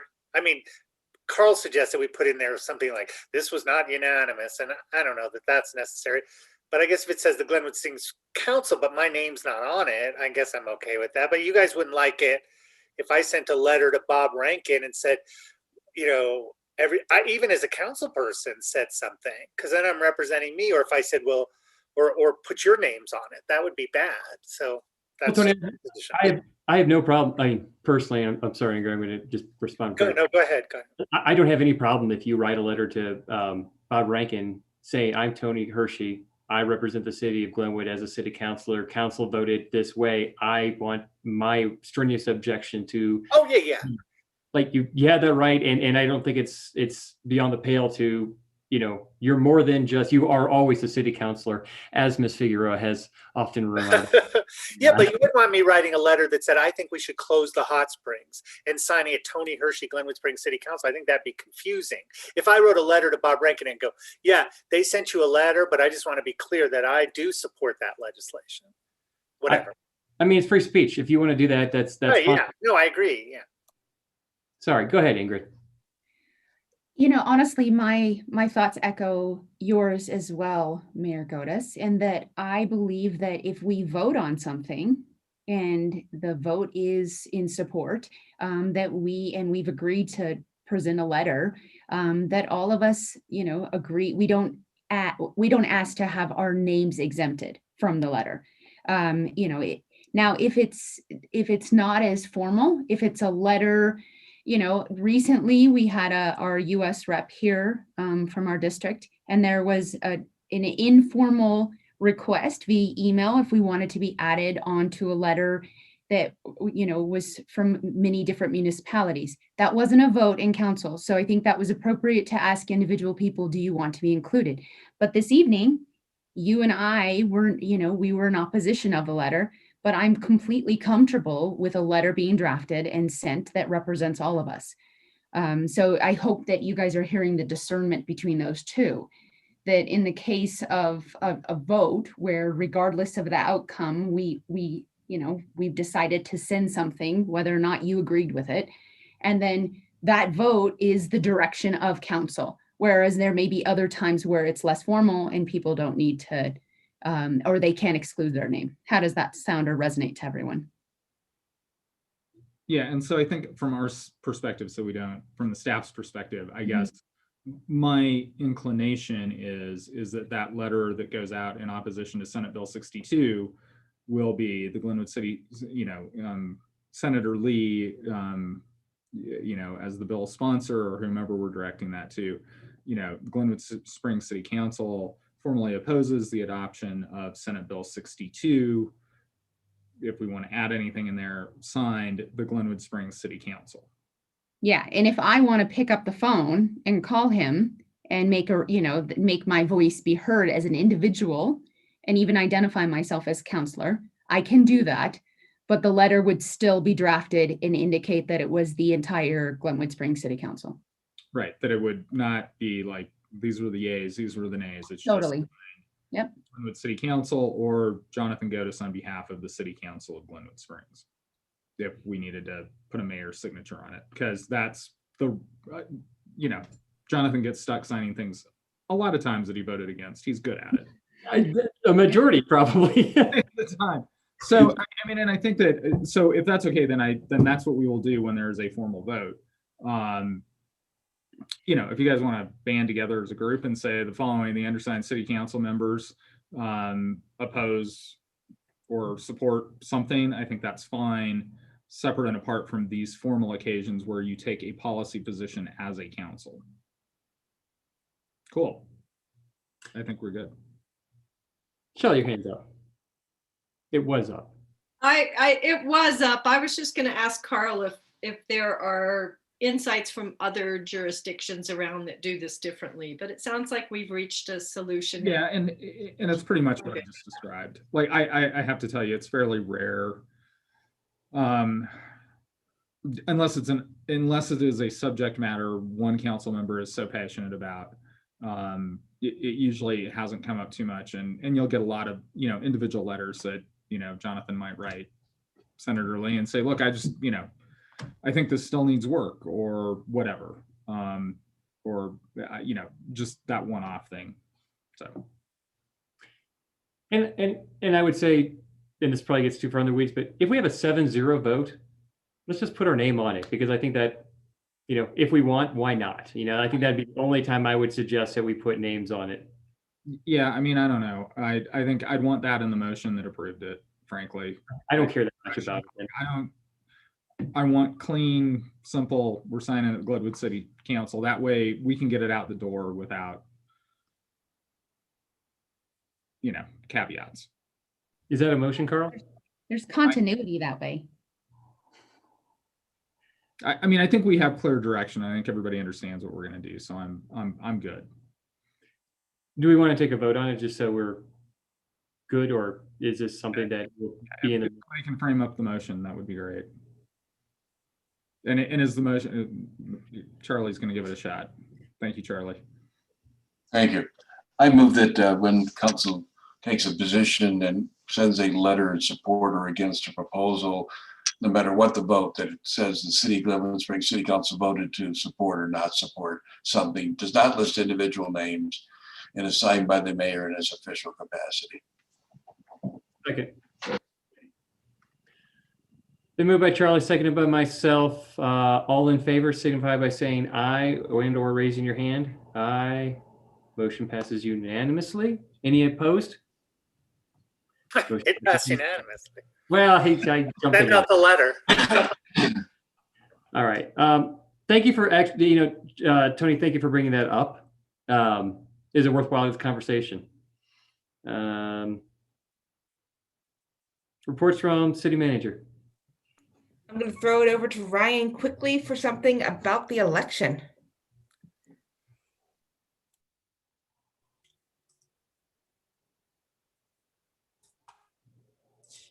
How's it going?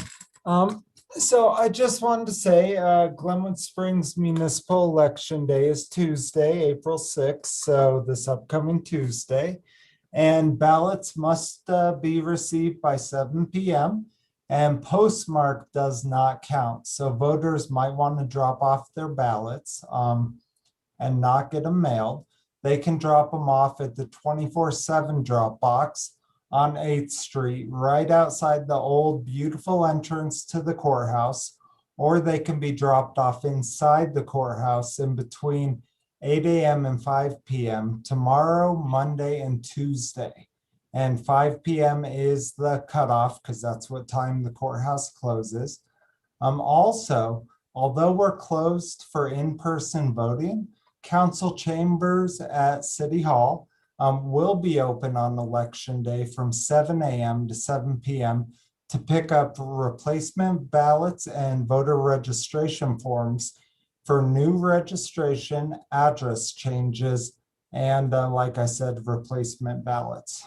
The only way to access council chambers will be from outside city council chamber doors on the east side of the building. Voters can currently right now request replacement ballots or voter registration forms by going to our website and clicking the voter link, or by calling me at 970-384-6406. So get out and vote. All right, take care. Ryan, one thing just before you pop off. Yeah. If they want to vote after 5, they can drop off the ballot at city council chambers, correct? Until Yeah, they 7 can o'clock? drop it off at the 24/7 drop box. So that drop box is gonna be available until 7 p.m. And we'll check it. It's right outside of City Hall, right next door at the courthouse. They can drop it off right there. What's that? Yeah, I want to clarify. You said 5 o'clock, things close. I want to make people realize. Yeah, it's still open. inside the courthouse, the drop box inside the courthouse. Sorry about that. But yeah, the one outside the 24/7 one is 24 hours a day, 7 days a week. And So if there's somebody in line to drop off their ballot in the mailbox, can I give that person water or food? yeah, Okay, just checking. yeah. Thank you. That's mostly for Carl's benefit right there. It's not Georgia yet. But not beer. No alcohol Beer on time. election day. Anything else? That's it for me. Thank you. All right, Carl?